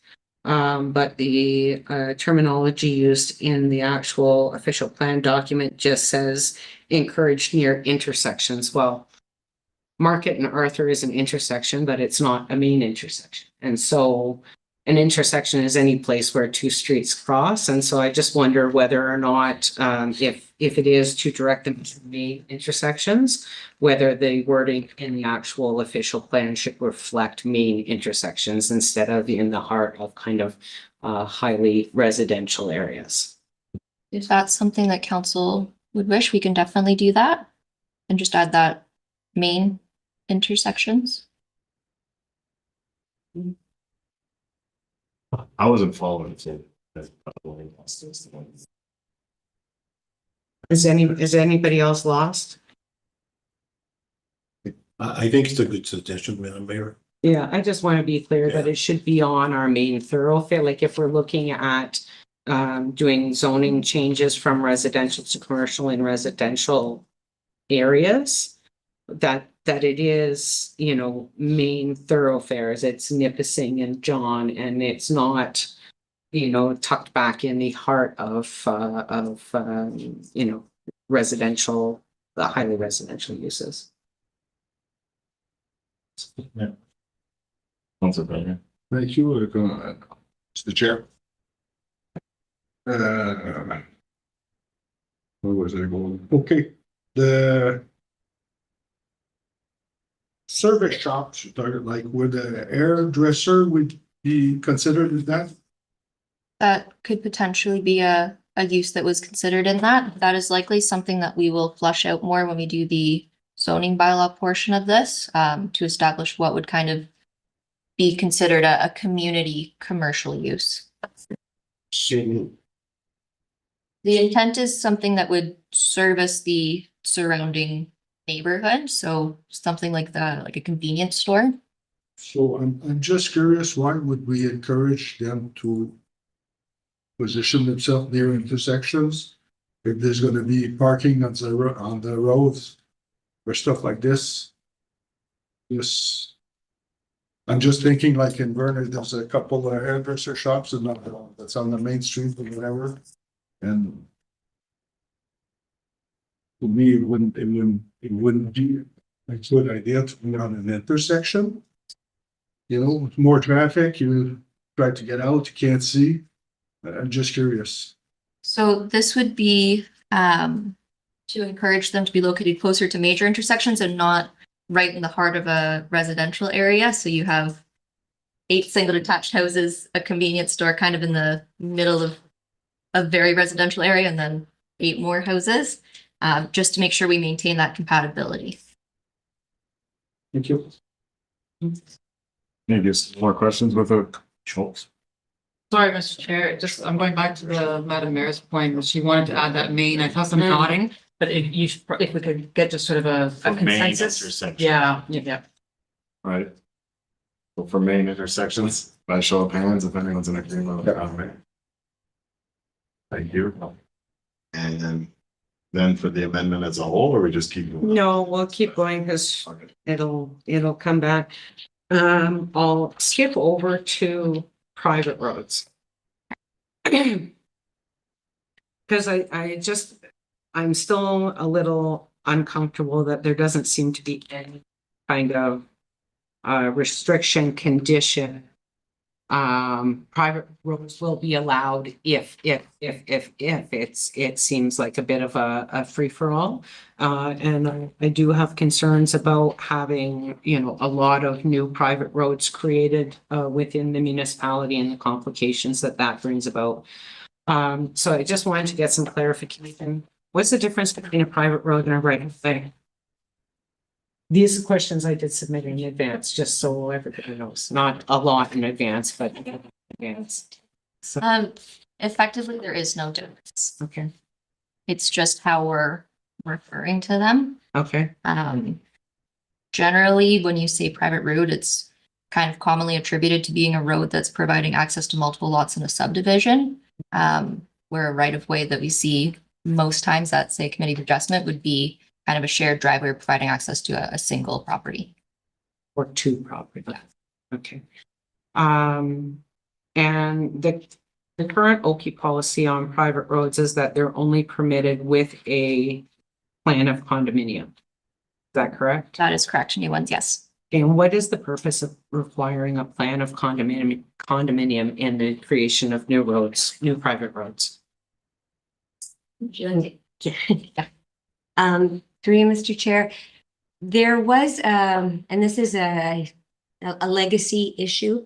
There was a time at the municipal affairs where common element condominiums were they were new. They were the rage. A common element condominium is effectively a road that is owned in share by all of the lands that are tied to it. But however, the effect is it's still a private road owned by the landowners. Okay, but it does provide some kind of legal framework that protects both the municipality and the property owners, and the fact that it spells out the responsibilities for road maintenance. Oftentimes it will apply a specific, almost like we've all heard about maintenance fees on condos, but a maintenance fee that is specified to the property owners so that it reduces conflict between neighboring properties as far as whose responsibility it is to plow, who's paying for the gravel, how many times a year should we be graded, and some of the kind of neighbor conflicts that can, so it kind of serves to have a more formal framework for the provision of maintenance and services on that private road. Yes, and in more recent private road situations where, as Willick had indicated, we have required that same kind of an agreement to be registered. It's contained in the subdivision agreement as well as a standalone maintenance agreement, which is registered on title to every lot that is pertinent to that right of way in the same fashion with a, like you said, percentage of contribution maintenance. So that it's embedded on the title to both the property and to the property when it's purchased. Okay, and is that on consent severances as well as within plans of subdivision? Like are those signatures, so you said subdivision, but if the lots are being created through consent severances, is the same kind of legal or policy framework followed to ensure that? No, we have, but the Committee of Adjustments free to impose that. It can impose any conditions they want on. We have not habitually, as they're more or less shared driveways, but certainly a Committee of Adjustments well within its purview to impose that condition on any proposed. Okay, because if the new official plan is allowing up to 4+ retained on consent severances, and then we're also carte blanche allowing private roads.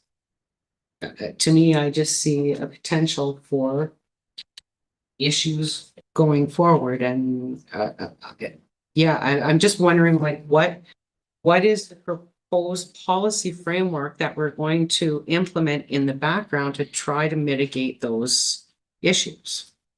So in the proposed official plan, section 2.1.1.7 speaks to agreements for new private roads, and it does require when you're extending a private road or creating a new private road that you do have to enter that agreement that was previously spoken to, including making sure that the municipality is not responsible providing any services.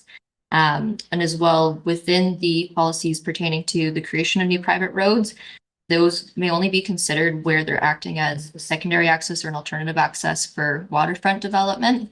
So we wouldn't see them kind of in the middle of a rural area where they're creating for consents out of a farm field and your own private road. It's really only where you've got kind of development along the waterfront where those lots could be created as water access only, and this private road is providing a secondary access. Okay, under 2.1.1.7, the agreements, the applicant is required to sign the agreement acknowledging blah, blah, blah, blah, blah, that we will not be providing emergency services, garbage collection, whatever.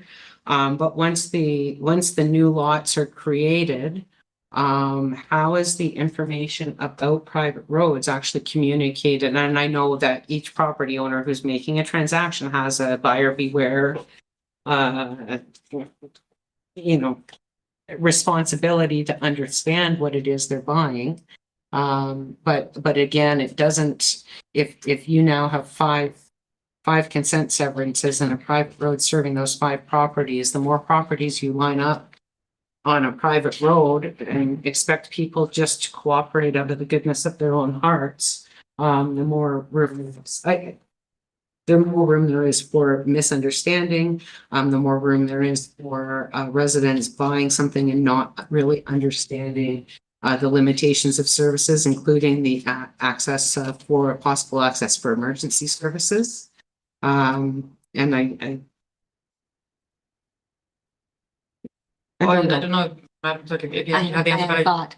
so it's just, yeah, so it's when there's an agreement, when the private road is approved, that agreement sits with that land, it's registered on title. As that property is severed, does that registry on title go with all the severed lots? That's correct. It runs with the land.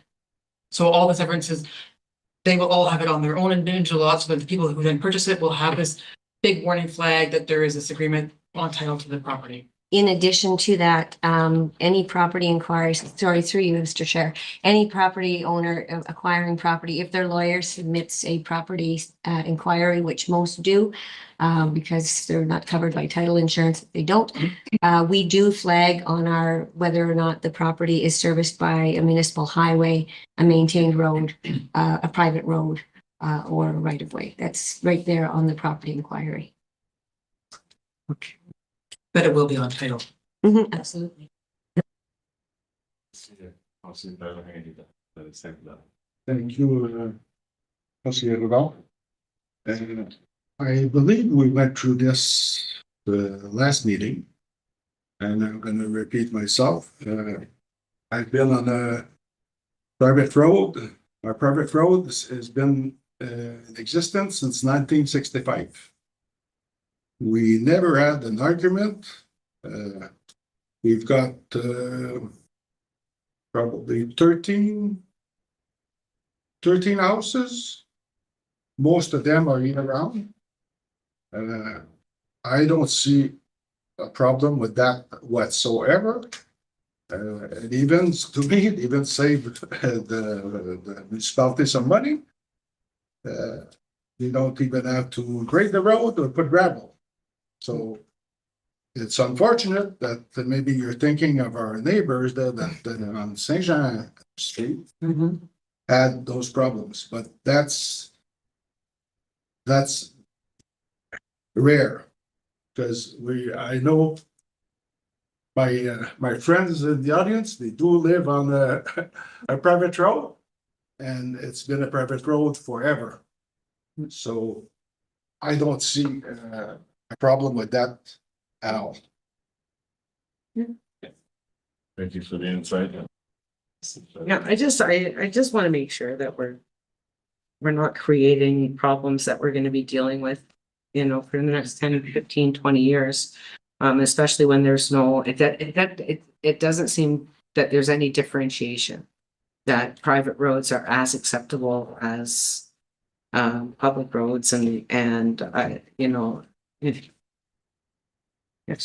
you, Mr. Chair, I just think that since we've been papering the private roads, we've seen a lot less issues from those that are on private roads. So I think what they've explained as far as the information being on title has really alleviated our concerns or complaints pertaining to private roads. So I think they're properly papered now, which really helps in the entirety of it.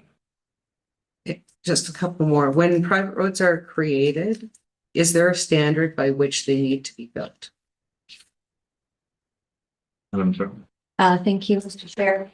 We do have directive from the fire department for emergency service standards. And prior to signing any agreement regarding these private roads, there is a full inspection carried out by the fire department, and any remediations carried out. It has to do with overhead trees, widths, surface treatments. So we don't allow them unless they've been inspected and signed off by the fire department. Okay, are occupancy permits at all based on whether or not the road is sufficient for access? And I'm not talking municipal standards, sufficient for access. Like, is there a requirement if a private road is approved and that somebody is building a house there that the road meets any kind of? We typically rely on the fire department. Road is of a sufficient width to accommodate emergency services and that there's a proper turnaround and overhead trees and things are not impediments. Is that policy somewhere? It's in our subdivision agreement. But subdivision agreement doesn't apply to consent sevens. Consents, we don't do that on consent severances. So see, so there's where the we crux of it is. We Well, can. and that's just what I'm thinking is that if we're moving the policy to where we're allowing 4+ retained, we're on one consent application, we now have 5 lots. How, it's a very different beast than what the current policy is on a 2+ retained. As far as density, as far as how many people are impacted by the way that we permit that type of development to happen. Like, if it's 2 properties, it's one thing. If it's 5, then, what are the standards for? I don't know. I don't even know what I'm asking as far as policy. It's just, it's the combination of these 2 significant changes in policy together have a potential for impact, right? I'm sorry to beleaguer this. I really am. Thank you. Sorry, if I may. So the way that the proposed policy is written, is saying when you're doing a private road in connection with an application for consent to sever. So if it is council's wish, we can start requiring those agreements regardless of if it's being done through a consent application or subdivision, or if there's direction on if it's 2 lots we don't, but 3 lots we do, something like that, that can be implemented. I mean, I'd like to hear other people's perspective, like I don't know whether I'm just biting into something that doesn't have any merit, but. Let's see if that any. Thank you, Mr. Well. I don't want to repeat myself, but it's that same line. There's 13 of us on that road and divided, I believe we got 3 more lots that the potential can build. I don't see these. I don't see a problem with it. I remember last year was on the planning board, I believe was the story. How many lots did we separate and it turned out to be a private road? 8. 8. So if It was a subdivision. yeah, but at the end, it turned out to be a private road. Yeah. So people know what they're buying. They're aware. So everybody wants to have a nice road. So like I say, since 1965, we never had a problem. We don't exaggerate. We see, take care that everybody gets involved. Never did that happen that somebody doesn't want to pay or anything. So if it's not broken, don't change it. Okay, I don't want to beleaguer this. Like if all the rest of council is okay with the way the private road policies and consent policies, I'll drop it.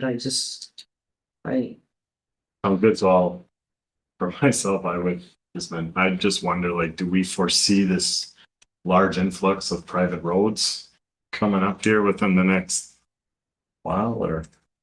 And again, I don't know if this is gonna help clarify or not. So, we've taken a look at private roads and, the private roads that will be on title, so everyone's gonna be aware of it when they purchase it. But does council wish to differentiate between the fact that I've got 2 lots down here that have come out of a consent, and really all I have is a driveway, versus I've got 13 properties, and are we worried about the fact that for 13 properties, we've got a standard for a road that ensures that fire trucks can get down there. And if I'm just dividing my property at the end, I might just have a driveway. And is anybody worried about the fact that we might have a different standard for those, for that laneway or that property? What does that look like 1 year down versus 5 years down when those two properties are now 5 properties? And I believe Ms. Willock said that we can impose the same standard on all types of roads if that's council's desire. Or as Madam Mayor said, if it's her concern and not the rest of council's, then that's fine too, you know.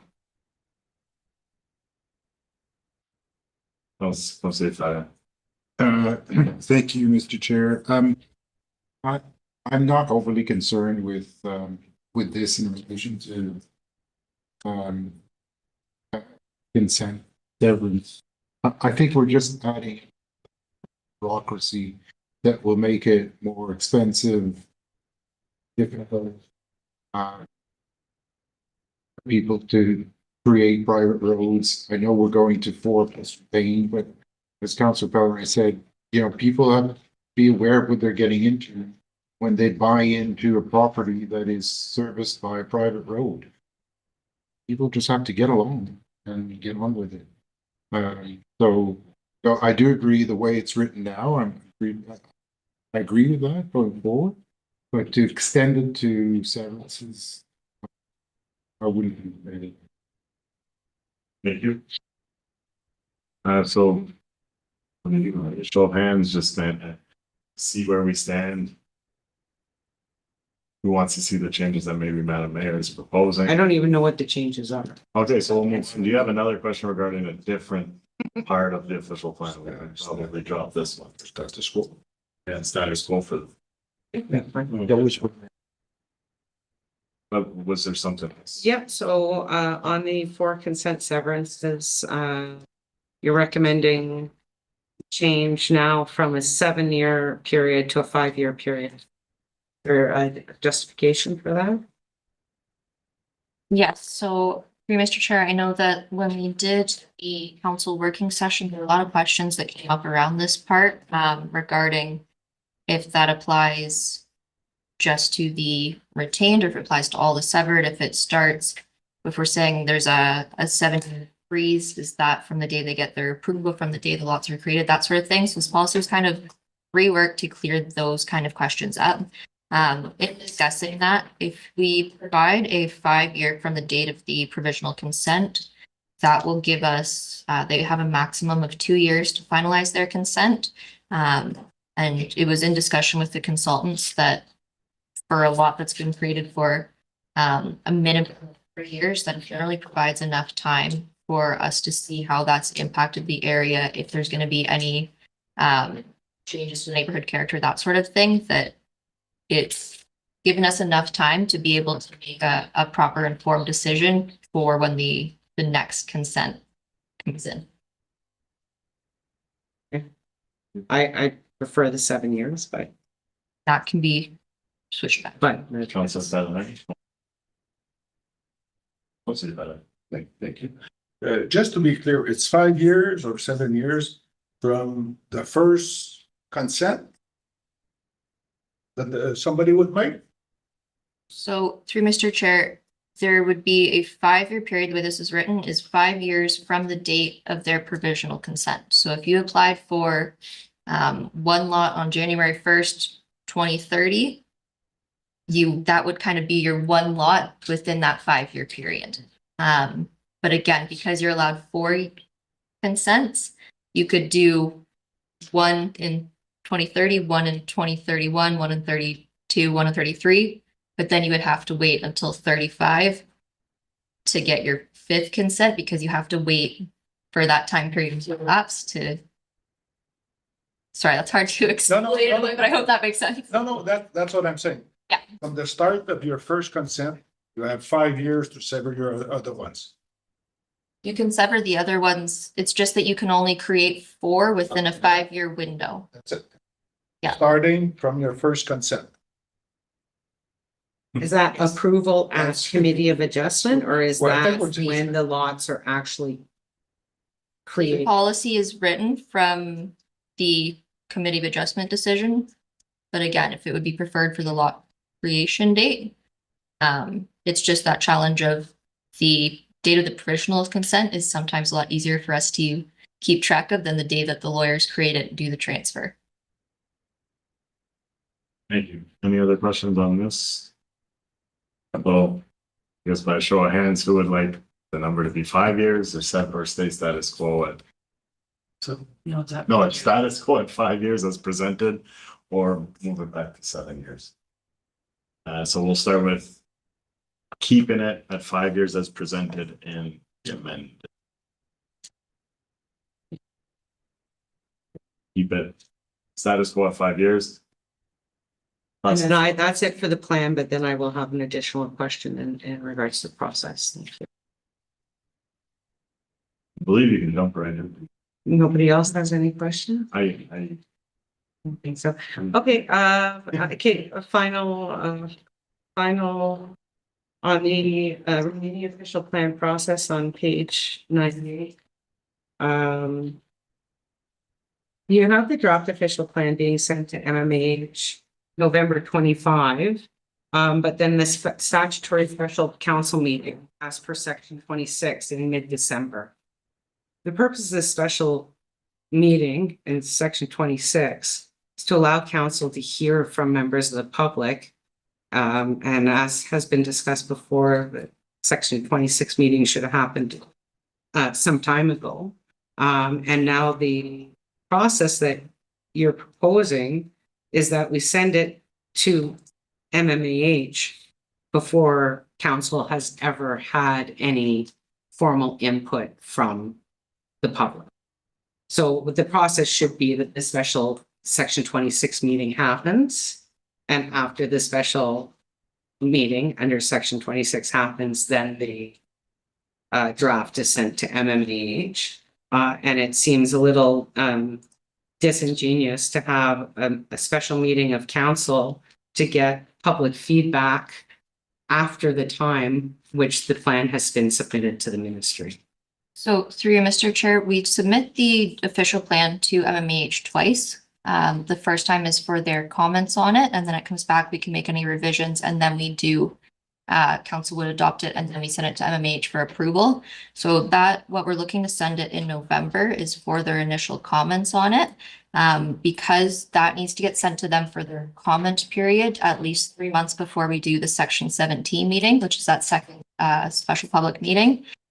So if we were to wait because of the notice period for the section 26 meeting, we're pushing this project back into the fall of next year. If we do that, doing it this way will still allow us to make changes that come out of that section 26 meeting and have any revisions that are needed before we bring it before council for the adoption and send it to the MMH for their official approval.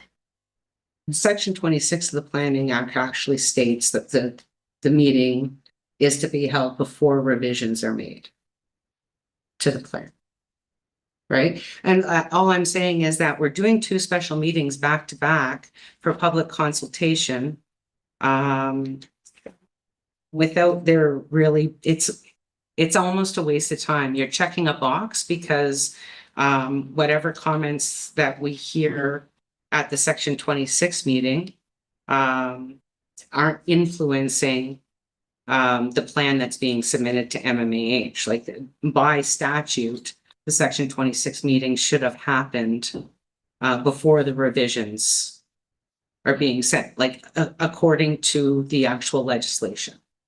Yes, so the back in March, when we did our 3 open houses, we had all those discussions with the public. All of those comments and changes have been implemented in the draft official plan. So there is some public input and consultation that's gone into it.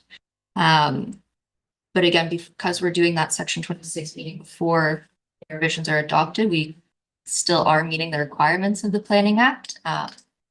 If it is council's wish to rearrange this, that is something we can definitely do. But again, we will be looking I'm at. very disappointed in the consultants. Like we've paid a lot of money to have their assistance in developing this plan because it is a huge project and a huge undertaking for us. And you know, quite frankly, the legislation hasn't been followed. Like, to me, even having this, first of all, having the section 26 meeting doesn't matter at this point because it should have been done before the revisions. Council should have had an opportunity to actually formally hear from residents on this.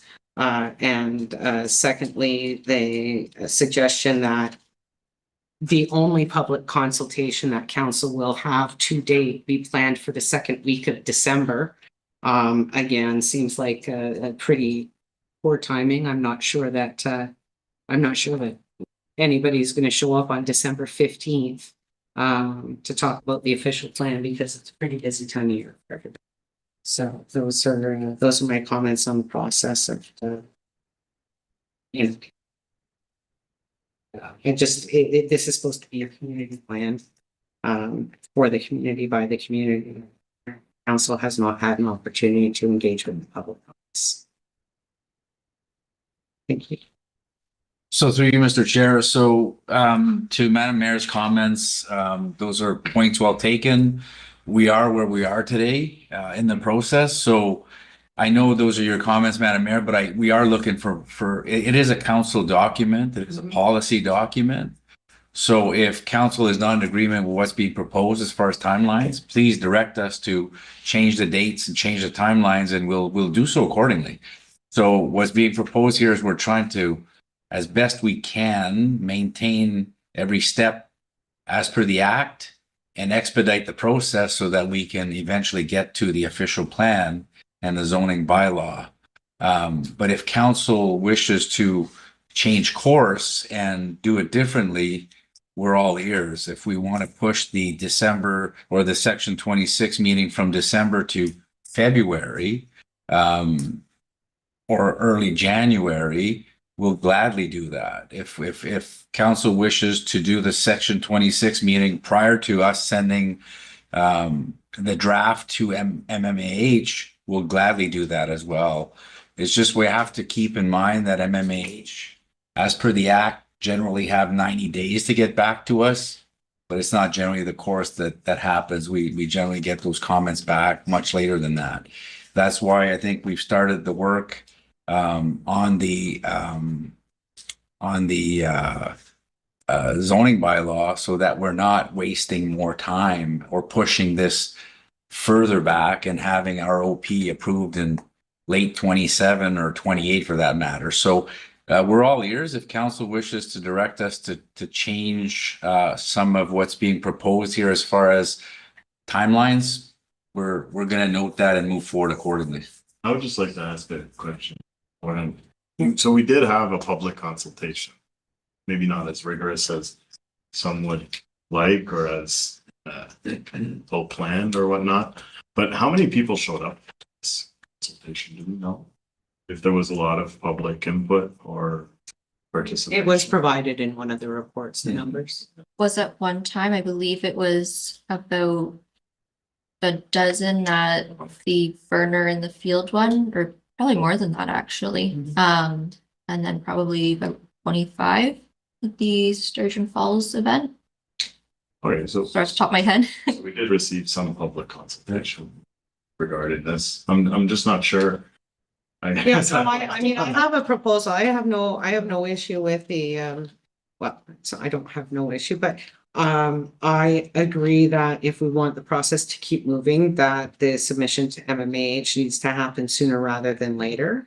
However, I do feel strongly that trying to have a public meeting mid-December it is almost a pointless exercise. Like again, I don't know that anybody, so I would like to propose that, when the draft is ready, yes, go ahead, send it to MMAH. But I would propose that we schedule the section 26 public meeting in early January, sometime before we head off to Roma, in hopes of getting a little better public turnout. Again, it is a meeting that is required under the legislation. So even though there was public consultation done, it wasn't done in the way specified, and not what I want, what is set out in the legislation. And so, you know, like, I would just, I would want to do it in such a way where people are actually encouraged to participate, and I don't think December 15th is the right time for that. Yeah, I agree with you, Mayor, and I would suggest pushing it a little bit away from Christmas. Okay. Roma was January 18th, 19th. The Saturday, so, and it's always complicated in January because our meetings usually. So we're gonna need to move the second meeting of January anyway, because more than half of council will be, or half of council will be away. So we'll probably have to push that meeting to the Wednesday or Thursday. Yeah, and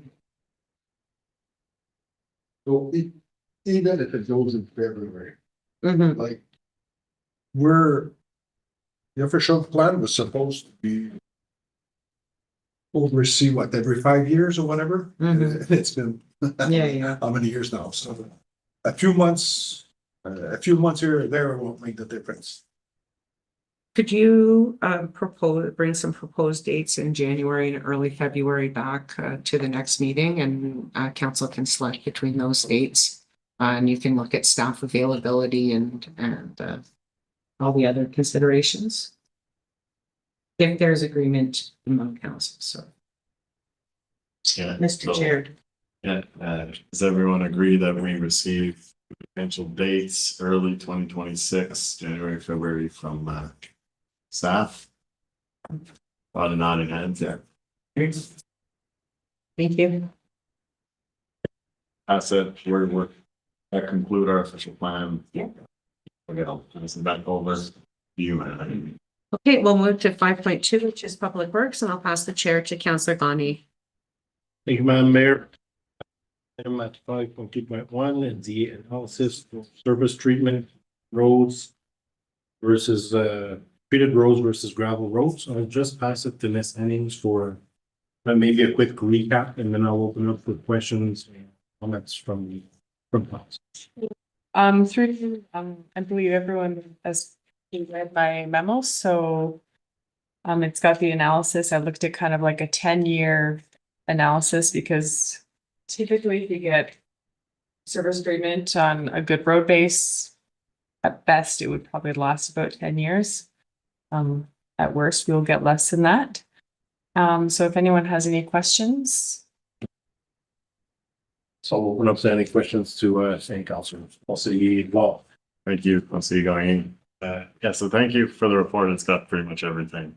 I was hoping to get out of the report, and I just wanted to, the whole vision was that I was hoping that maybe, you know, as councilors talking to public or citizens in their respective wards, maybe we would know where people are and have a lot of complaints based on road conditions, dust, all of these things. And I just wanted to have this kind of, instead of just receiving a number, oh, well, surface treating the road will cost this much money, so we can't do it because it's too much money. I wanted to have this kind of analysis so then we can realize, you know, is it worth investing now? Like the cost is slightly higher, but in terms of quality of the road and no dust, less complaints, it's quality of life for the residents, there may actually be a benefit to chip away year by year. I'm not saying, you know, I see somewhere it says 430 kilometers of gravel road. Like, it would be impossible to surface treat everything. I was just wondering, you know, if there's some sections, I know Conseil Gagné is an area in his area that has like, there's these small little chunks of road that aren't surface treated. And it's that kind of mentality that I was hoping to look at instead of maintaining gravel roads, so that then we could have these numbers for strategic discussions over and forward. Thank you. No questions. I'll see you back. Thank you, Mr. Chair. Yeah, I agree with Councilor Rivard, and I think it's a conversation we need to start having. It tonight is not the right time to have it, but maybe it's something we could have as part of budget discussions. But I'd like to see a little bit more. I'd like more information because, you know, maybe we have to start considering whether we want to improve people's lives and look at, I know we have 430 kilometers. It's impossible. We can't do 430 kilometers, but I know that there are a lot of gravel roads in the municipality that are very densely populated. Salter, which we discussed recently. I know in my ward, Caron and Avenue du Lac. And maybe we start to look at those roads that are densely populated that would benefit from a surface treatment rather than just continuing to drain. And it doesn't have to be done at the same time. It can be done maybe over a period of 10 years, but we have a plan.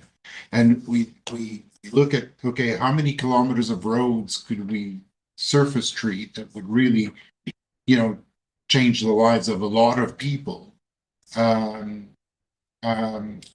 we looked at it over 10 years and costed it. I think it's something we need to have. We need to have the conversation at this table. We need to have the conversation with the community also.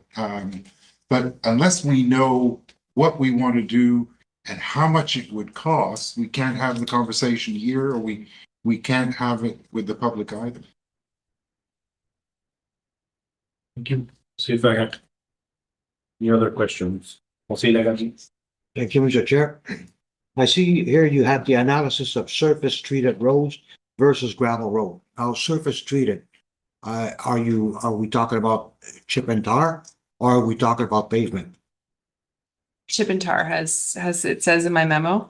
And also to be clear that my prices include no base work to the road. Most of our gravel roads are substandard. And if we were going to do, and I'm not saying that we shouldn't look at population density and those types of things going forward. It is something that I think we should, be looking at in the future, but we also need to consider the fact that this price involves no base work. Most of these roads that require this kind of work will need extensive base work. So when we start looking at that, we'll have to look at roads individually, and the cost would likely be much higher than this because you would need to fix those bases before you did this type of treatment if you wanted to have any sort of lasting value to it.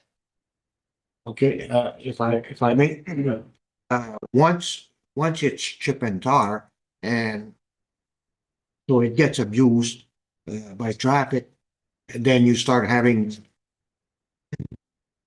potholes, then it's a different ballgame to get altogether than just gravel road. Gravel road, you put the grader back on it and you reshape it. With that stuff, you start to having patch and get the glue out. So it's more costly at the end. Like it's and like Mr. Henning said, you can't put that just on. You need to have a good base because it won't last. That's something that we need to always keep in mind when we're deciding to move forward with this. Thank you. Any other questions by council? Because I just wanted to quote someone there, still 5 minutes ago, I'll see if that said, everybody wants a nice road, right?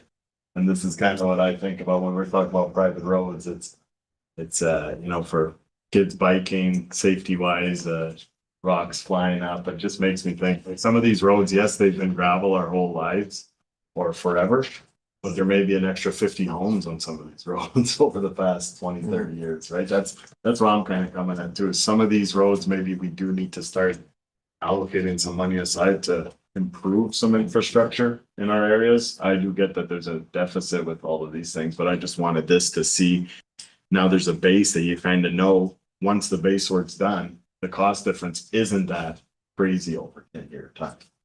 It's that initial investment will be high, right? But just makes me wonder if there's an appetite down the line for smaller sections and you just chip and tar. Thank you. Ms. Henning, any comments to the questions that council had?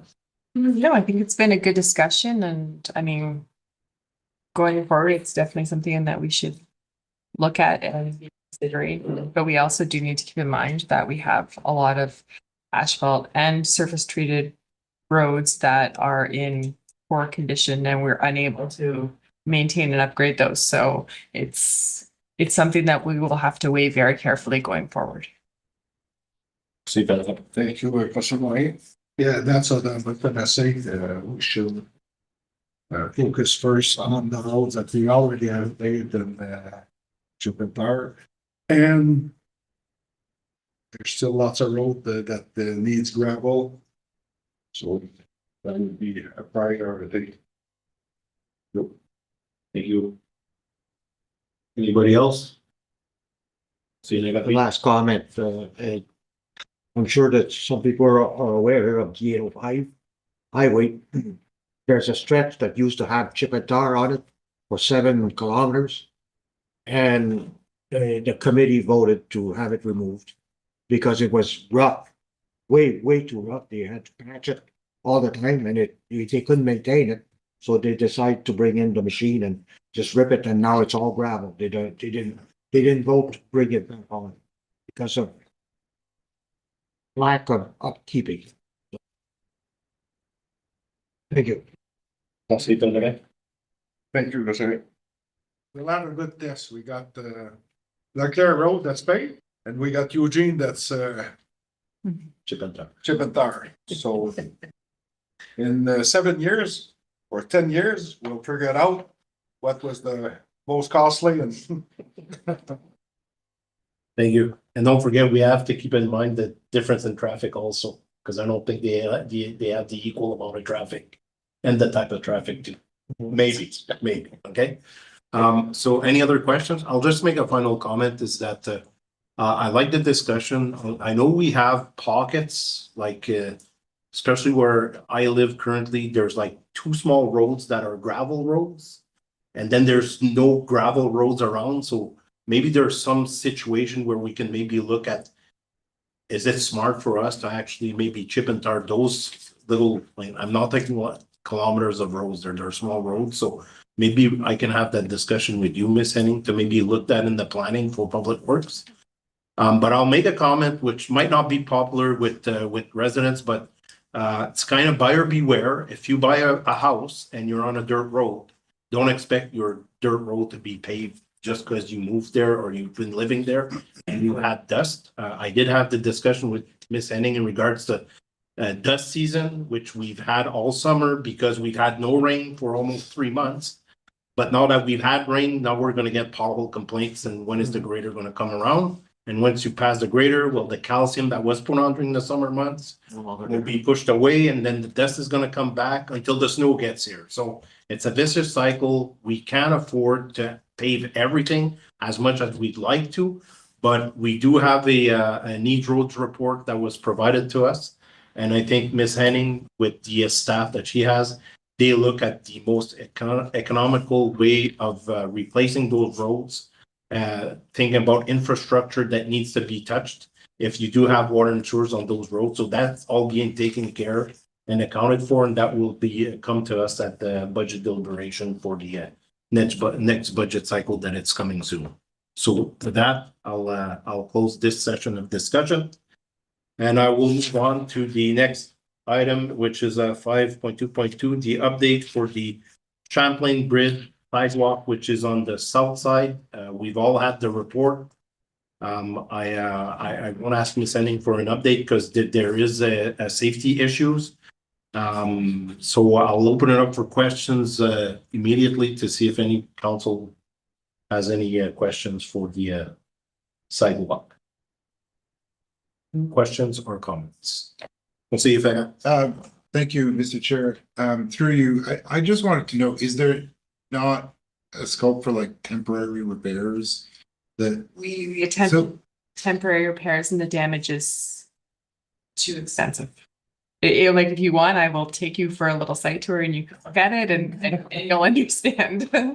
If you'll, Yeah. I'll stop and have a closer look. No, it was just, Yeah, we attempted, because we did do repairs on the one side and we were attempting to do the same on the other side, and the damage to the concrete on that side is just too extensive. It would require a an engineering design to correct it, and I don't think we want to go there at this point. Madam Mayor. So I'll just point out that Ms. Henning's memo does indicate that, and I know I did mention it back when I received the letter early in the summer or just after, was it just after AMO? Just after AMO, I think. That, you know, MTO through the work of our staff and through the work at our delegations, we do have approval on the Champlain Bridge project. And I know that Ms. Henning and her team has been working extensively with the MTO staff over the last couple of months, trying to finalize, you know, design and scope of work, and all the things that are involved with that. I do wish that it hadn't taken 7 years to get there because, you know, we knew that the condition of the bridge was deteriorating back in 2018. And now we're in a position where part of the sidewalk is closed. And I know that that has also been communicated to MTO, to our staff, and it does make the project even more of a priority. So, you know, the bad news is the sidewalk is closed, and the good news is, you know, we should be seeing some action real action on that project, hopefully next year, especially as the condition of the bridge deteriorates daily to our friends at MPO daily. Yes, and I would also like to point out that I did reach out to just ensure anyone that I did reach out to the MTO regarding the condition of the driving lanes of the bridge. Because obviously when I saw the sidewalk, I wanted their structural assessment, and they assured me that the driving lanes are safe and there is no issues with vehicles passing over the bridge. So there are no concerns with driving over the bridge. The bridge is safe. It's just the one sidewalk is not. So thank you again for your. Any other questions by council? I'll say Pat. So a 5-ace plywood would work? Any other real questions? Any other questions? No? So that's it for public works, Madam Mayor.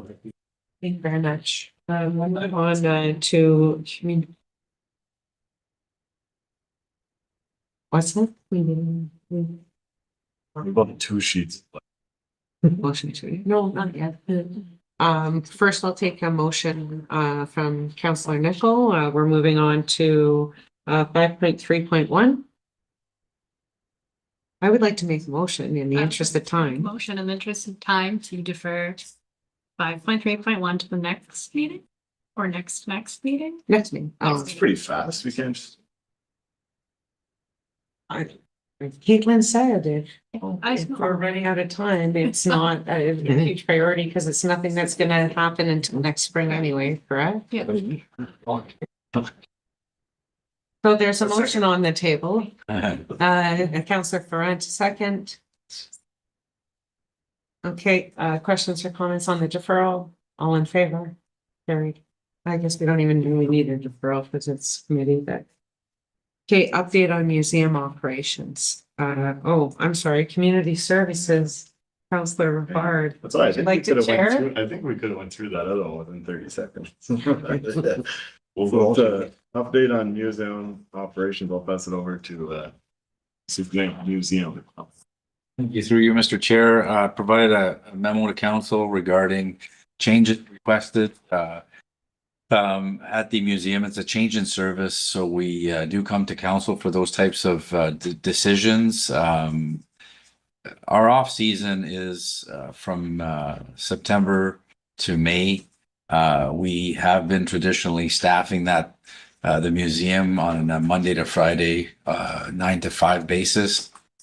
We feel that we can continue having events and allowing groups and organizations and private functions to still rent the venue and still use our hall. However, we're just recommending to council that we do not staff it daily from September to May, and then hire a seasonal full-time museum coordinator from May to September, along with summer students that we generally hire to help us manage and operate the museum.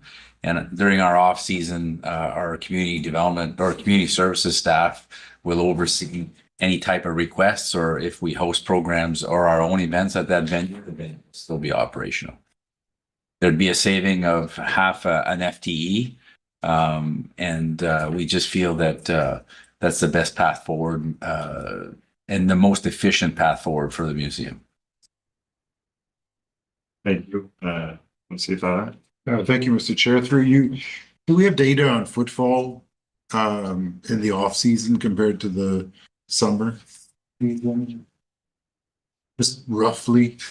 I don't have them off, Councillor Ferrin, through you, Mr. Chair, but we do keep track of attendance at the museum and foot traffic or tourists. We do keep track of that, and that we could provide that to council in a future report. That would be useful. I'm just wondering, you know, if there is no footfall in the winter, I agree that we need to maybe make changes, but I'm wondering whether it's not feasible to just open, you know, hire some students to staff it on Saturdays, for example, 1 day a week, so that there's still a possibility for the public, you know, that they don't have to wait until May next year if they want to visit the museum, so that once a week you have alternate students who go there on Saturdays and open the museum. We still, through you, Mr. Chair, again, we still are looking at entertaining group tours, scheduled group tours. So for schools or organizations, or we have in the past hosted buses that come through the area that contact us, and we do guided tours for them. On Saturdays, we still need supervision there. So we still would need not only some students, but we would need some type of supervision. I can tell you that foot traffic, like drop-ins or daily visits, are virtually almost non-existent after the Labor Day weekend. But we would still be open if groups or organizations would be wanting guided tours or touring the museum part of it. We would have staff available to accommodate that. But what we're recommending is for the efficiency is to not have to staff the museum Monday to Friday full days. And in the past, we've rarely staffed it on weekends, especially even during our peak seasons, where a lot of our weekends, especially later in the summer, August, September, our weekends are almost all filled with private events, weddings, and we've struggled with that a bit, to have private events hosted there, even in the concourse at the back of the museum and using our main hall, and then to try to have tourists come in and visit the venue is problematic. So we tend to save our weekends for private events because it's a popular venue. And we are still available for archives. Anyone wanting to have access to our archives, we do have a form to fill out, and you provide a request, and we'll have staff man it and supervise it as well. So. Thank you, Mr. Blair. We need to motion to extend. Yes. Mover and seconder for a motion to extend, please. Okay, sorry, Councillor Nicol and Councillor Ferrin. It's moved by Councillor Nicol and seconded by Councillor Ferrin. At approximately 9:30, a motion was tabled to extend the meeting beyond the regular curfew in order to proceed with the agenda. All in favor? That's carried. Thank you. Okay, please continue. We'll see. Thank you, Mr. Chair. In 2015 and 18, we had it, what you proposed. Actually, it was closed completely. Now you're gearing toward venues and stuff, which I think is great. So you got my full support on what you're proposing, because there is no traffic there whatsoever. So it is an expense. So yeah, whatever you can do to that is great. I totally support what you're. So just by show of hands, Who's in support of staff's recommendation?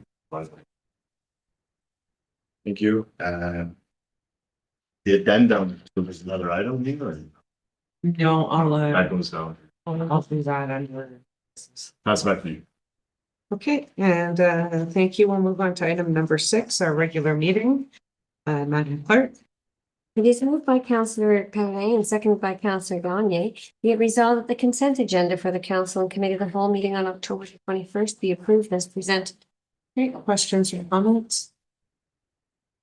All in favor? Carried. It is moved by Councillor Gagne and seconded by Councillor Perrin. Whereas the municipality of West Nipissing recognizes the importance of establishing clear and consistent procedures for the scheduling of the Planning Advisory Committee and the Committee of Adjustment. Be it resolved that council adopts the planning scheduling policy effective December 2025 to establish clear guidelines for the scheduling of planning advisory and Committee of Adjustment meetings and related submission deadlines. And be it further resolved that the planning scheduling policy be incorporated into the municipality of West Nipissing's policy manual. Okay, questions or comments? Okay, all in favor? Carried. It is moved by Councillor Rivard and seconded by Councillor Larrabee. Be it resolved that bylaw number 2025-83 being a bylaw to amend zoning bylaw 2014-45 to rezone certain lands located at 34 Fortin Drive from tourist commercial C3 to shoreline residential exception zone 24 SR 24 shall come into force and take effect on the date as passed. Okay, questions, comments? All in favor? Carried. It is moved by Councillor Larrabee and seconded by Councillor Rivard. Whereas on July 12th, 2022, Council for the West Nipissing Municipality adopted resolution number 2022-249 granting draft approval to a plan of subdivision for property located on Charles Street in Sturgeon Falls, more particularly described as part of Lot 2 Concession 1 in the Township of Springer, property owned by Gaetan Vincent operating as LGL Properties. And whereas on July 8th, 2025, Council passed a resolution extending the draft plan of subdivision to July 8th, 2026. And whereas Council has received a proposed red line amendment to the approved draft plan to remove the Parkland Block C. And whereas the subdivider has agreed to provide cash in lieu of the parkland in accordance with the conditions of draft approval. And whereas the conditions of draft approval imposed in the original draft approval shall remain in effect unchanged and shall apply to the amended draft plan. Be it therefore resolved that Council for the West Nipissing Municipality approves the proposed red line amendment to the approved draft plan of subdivision file number SUBD 2022-01 for the property legally described as part of Lot 2 Concession 1 in the Township of Springer. Questions or comments? I don't even remember what that was about. Had Councillor Gagne. I'm just curious, what's the reasoning behind requesting to remove block C from the application? The request has come in, because as you can see on the draft plan that's provided, Block C was what was intended to be dedicated as parkland. And there isn't a permanent access proposed to that block at this time.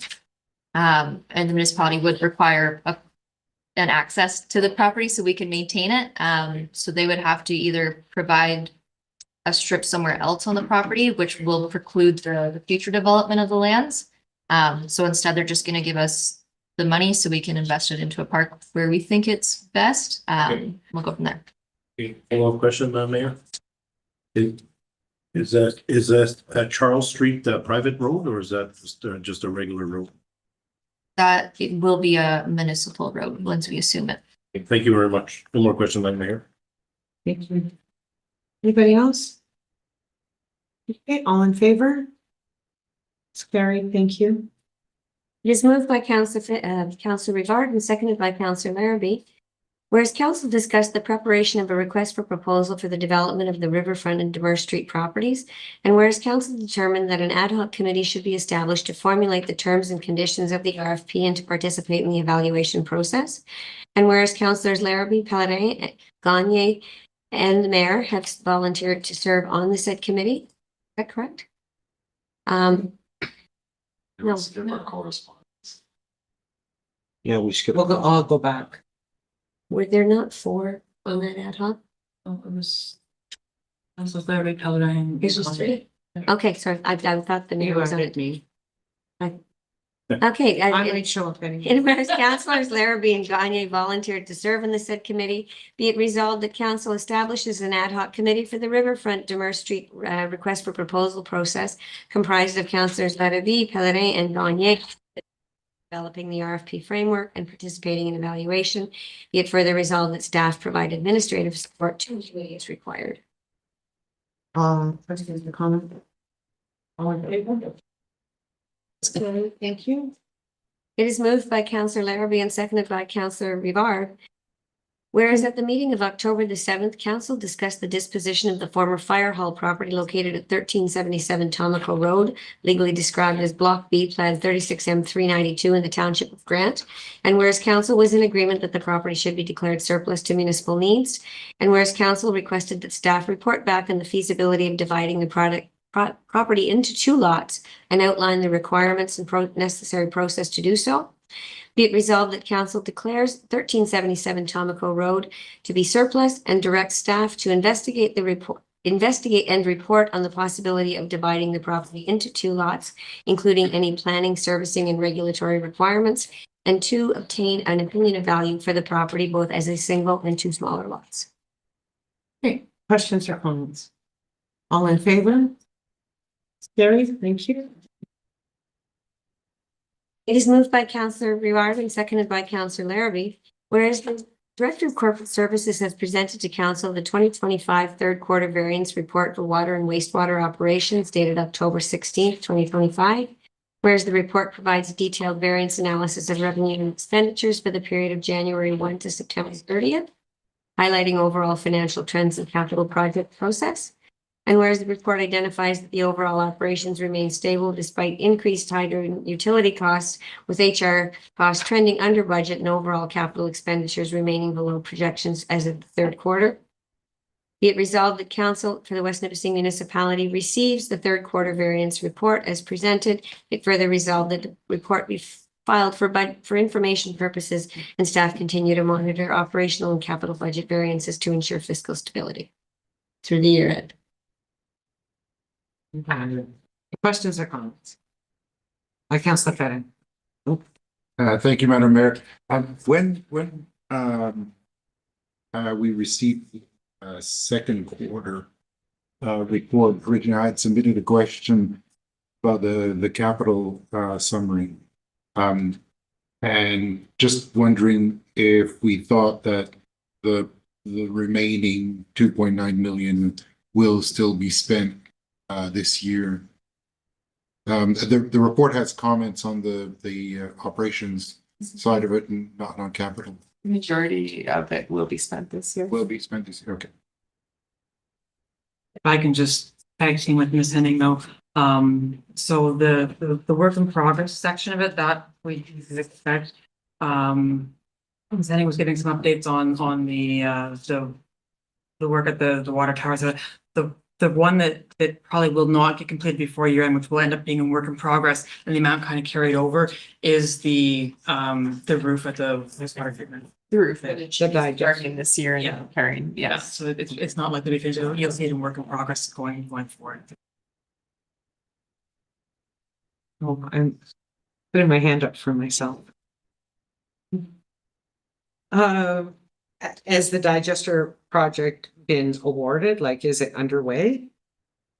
We received the additional information report, and we are expecting to have the tender for that out in the next couple of weeks.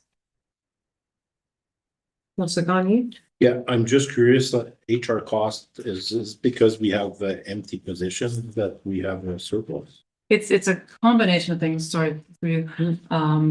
So we had some shuffling around our non-union as one of our folks, it was a shared cost between water and sewer and public works, was promoted out into solid waste. So we have some vacancies in there. We had some rotating vacancies within our unionized staff. And then again, we had a shared position between public works and water and sewer for that contract administration that the director has tackled a little bit differently this year as we sort of let all of our other staffing issues sort out. Yeah, so we've had a number of vacancies added up to that issue. Is it normal, like 500,000 for this time of year? So where are we with the overall? Yeah, so no, I'm expecting, I'm expecting a sort of a surplus coming out of the water sewer, but I'm not, yeah, so 500,000, if we're looking at where we are now, and we still have vacancies, we've got some of our positions filled again. It's not normal, no. No, it is a higher vacancy, but very than I would expect, yes. Because we're having issues recruiting people to fill some positions, or? There's, the recruitment period takes a longer process. We've been successful in recruitment, but it takes a longer process than, yeah, we've had to, on some positions repost twice or just go through the process more, yeah. Yeah. Okay, thank you, Madam Mayor. Okay, thank you. Other questions or comments? Okay, I'll put the resolution to a vote. All in favor? Carrie, thank you. Okay, just before we proceed, I do want to just go back to 6.3, the received correspondence. I just want to acknowledge the work specifically of our fire department. People will recall back. I know the dates in the letters. In June, we had terrible storms and all the damage done along the Highway 17 corridor near Samuel de Champlain Park. And our firefighters were part of the team that went in and did some immediate work to bring the place back to safety. I just want to acknowledge their work. I became aware of it, long before, because I actually had several of our colleagues from that area reach out to me to express their appreciation for our contributions. And so I'm very proud of our emergency services crew and just proud of the municipality for being good neighbors to our neighbors. With that. Now we do have 3 items on an addendum this evening. The package was on your desk. And the first item, 8.1, authorized participation in Hometown Takeover Canada program. And that was a request brought forward by Councillor Rivard, who's our Chair of Community Services. So pass the floor to you. Oh, yeah, perhaps you should read in the resolution. This moved by Councillor Larrabee and seconded by Councillor Rivard. Whereas HGTV Canada, in collaboration with the Canadian Centre on Substance, that's the wrong thing. Oh, that's right. Confused. Wow. Has launched a hometown takeover in Canada, a national initiative to revitalize an extraordinary small Canadian community. And whereas the municipality embodies the community spirit, resilience, and local pride, the program seeks to highlight. Be it resolved, the Council for the West Nipissing Municipality hereby authorizes municipal staff to prepare and submit an official application to the HGTV Hometown Takeover programming, emphasizing the municipality's unique character and ongoing commitment to community revitalization. Okay, questions or comments? Yes. Okay, Councillor Rivard.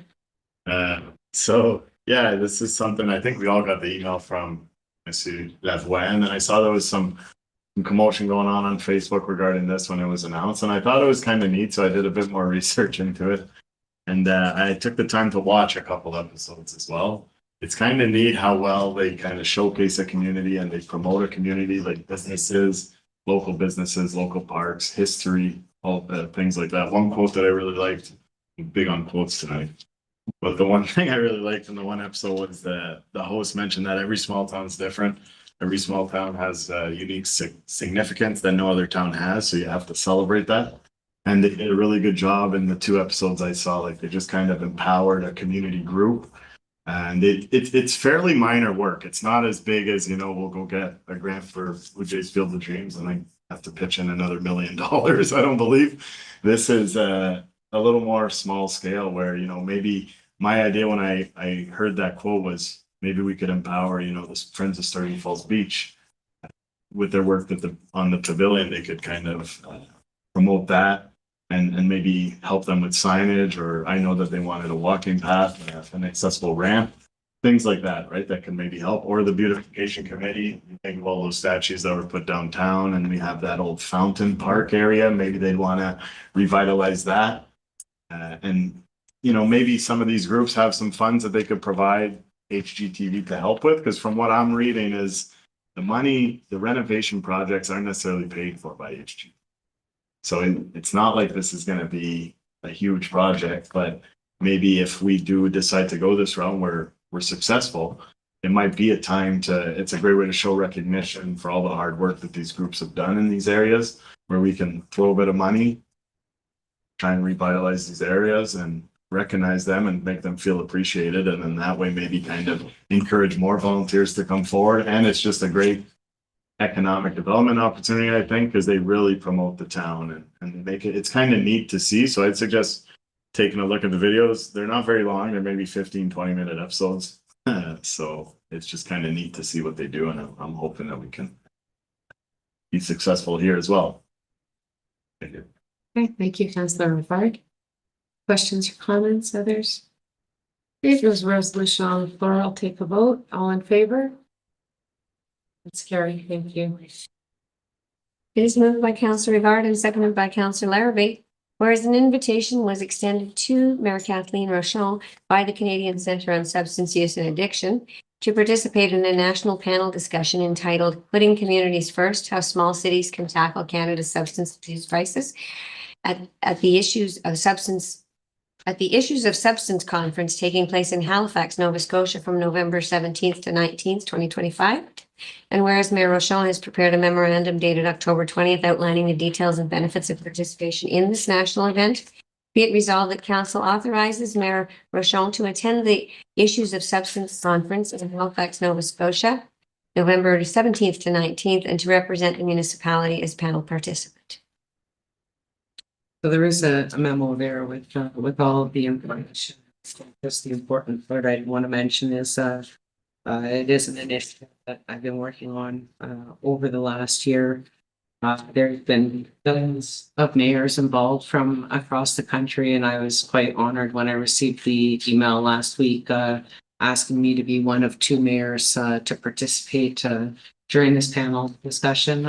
The conference has, I think, over 700 registered delegates that at this point, and the organizers have extended the offer to cover all of my travel and accommodation expenses as part of that. So it is just the cost of the conference registration that the municipality would be responsible for, but flights, mileage, and accommodations would be covered by the event organizers.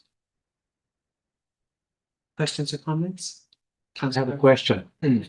Because you've been to one of those conferences west a while back. Do they have solutions, or they bringing up solution ideas on how we could deal with Yeah, so a lot of the work that has been done so far is part of this Small Cities Initiative that the CCSA has been undertaking. So the work that we originally did in Timmins was a bit of a foundation. The next one was actually very much a working group with political leaders from across the country talking about specific solutions. And as part of this specific conference, they're actually really the Small Cities Initiative, which is based out of the work that's been done to date. And this takes solutions not only from community leaders or politicians, as they call them, but at the last event, we were actually invited to bring a service provider from our community who has frontline knowledge. So I attended with Lynn Perot from the Alliance Center. And so, like they are developing ways to scale solutions for addiction and substance use crisis to smaller communities, which is often the challenge. It's one thing when you're 400,000 population, when you're 15,000, what can you do that will work that you can? So, I'd like to say, yes, that's part of the kind of ongoing that's been done here. And I will say I do know that Michelle Bueno from Timmins is unable to attend, so I'm probably a second choice, but I'm still okay with it. I'm still okay with that because she's been very involved from the start as well. So there was a good contingent of Northern Ontario participation in the event. Well, I totally agree that you vote. I'm in favor of this. Any other questions or comments? I feel, should I even be chairing this? No. Technically, no, but But here we are. it's fine. We're here. Okay. Oh, wait. Okay. Just call it. All in favor? Carried. Sorry, Paul. What's that? Okay, sorry. Okay, and the last item on our agenda is. Sorry.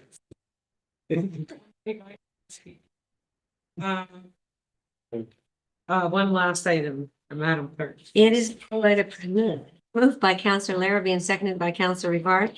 Be it resolved that bylaw number 2025, or being a bylaw to appoint a municipal law enforcement officer for the municipality of West Elk, come into force and take effect on the date it's passed. Okay, we know this is in your package. Questions or comments? Okay, Quick questions, is this, permanent? So we have a member that's off on a leave. And so this is at this point, it's a temporary position filling that. it is a full question. It is full position. Okay, other questions or comments? Okay, all in favor? It's carried. Welcome to the team. And closing the conversations, I know mayor's. It is moved by Councillor Rivard and seconded by Councillor Larrabee. Be it resolved that bylaw number 2025-85, being a bylaw of the municipality of West Nipissing, confirmed council at its meeting held on October 21st, 2025, shall come into force and take effect on the date is passed. All those in favor? Carried. It is moved by Councillor Larrabee and seconded by Councillor Rivard. Be it resolved, the council and committee, the whole meeting, October 21st, 2025, be adjourned. All in favor? Carried. Thank you.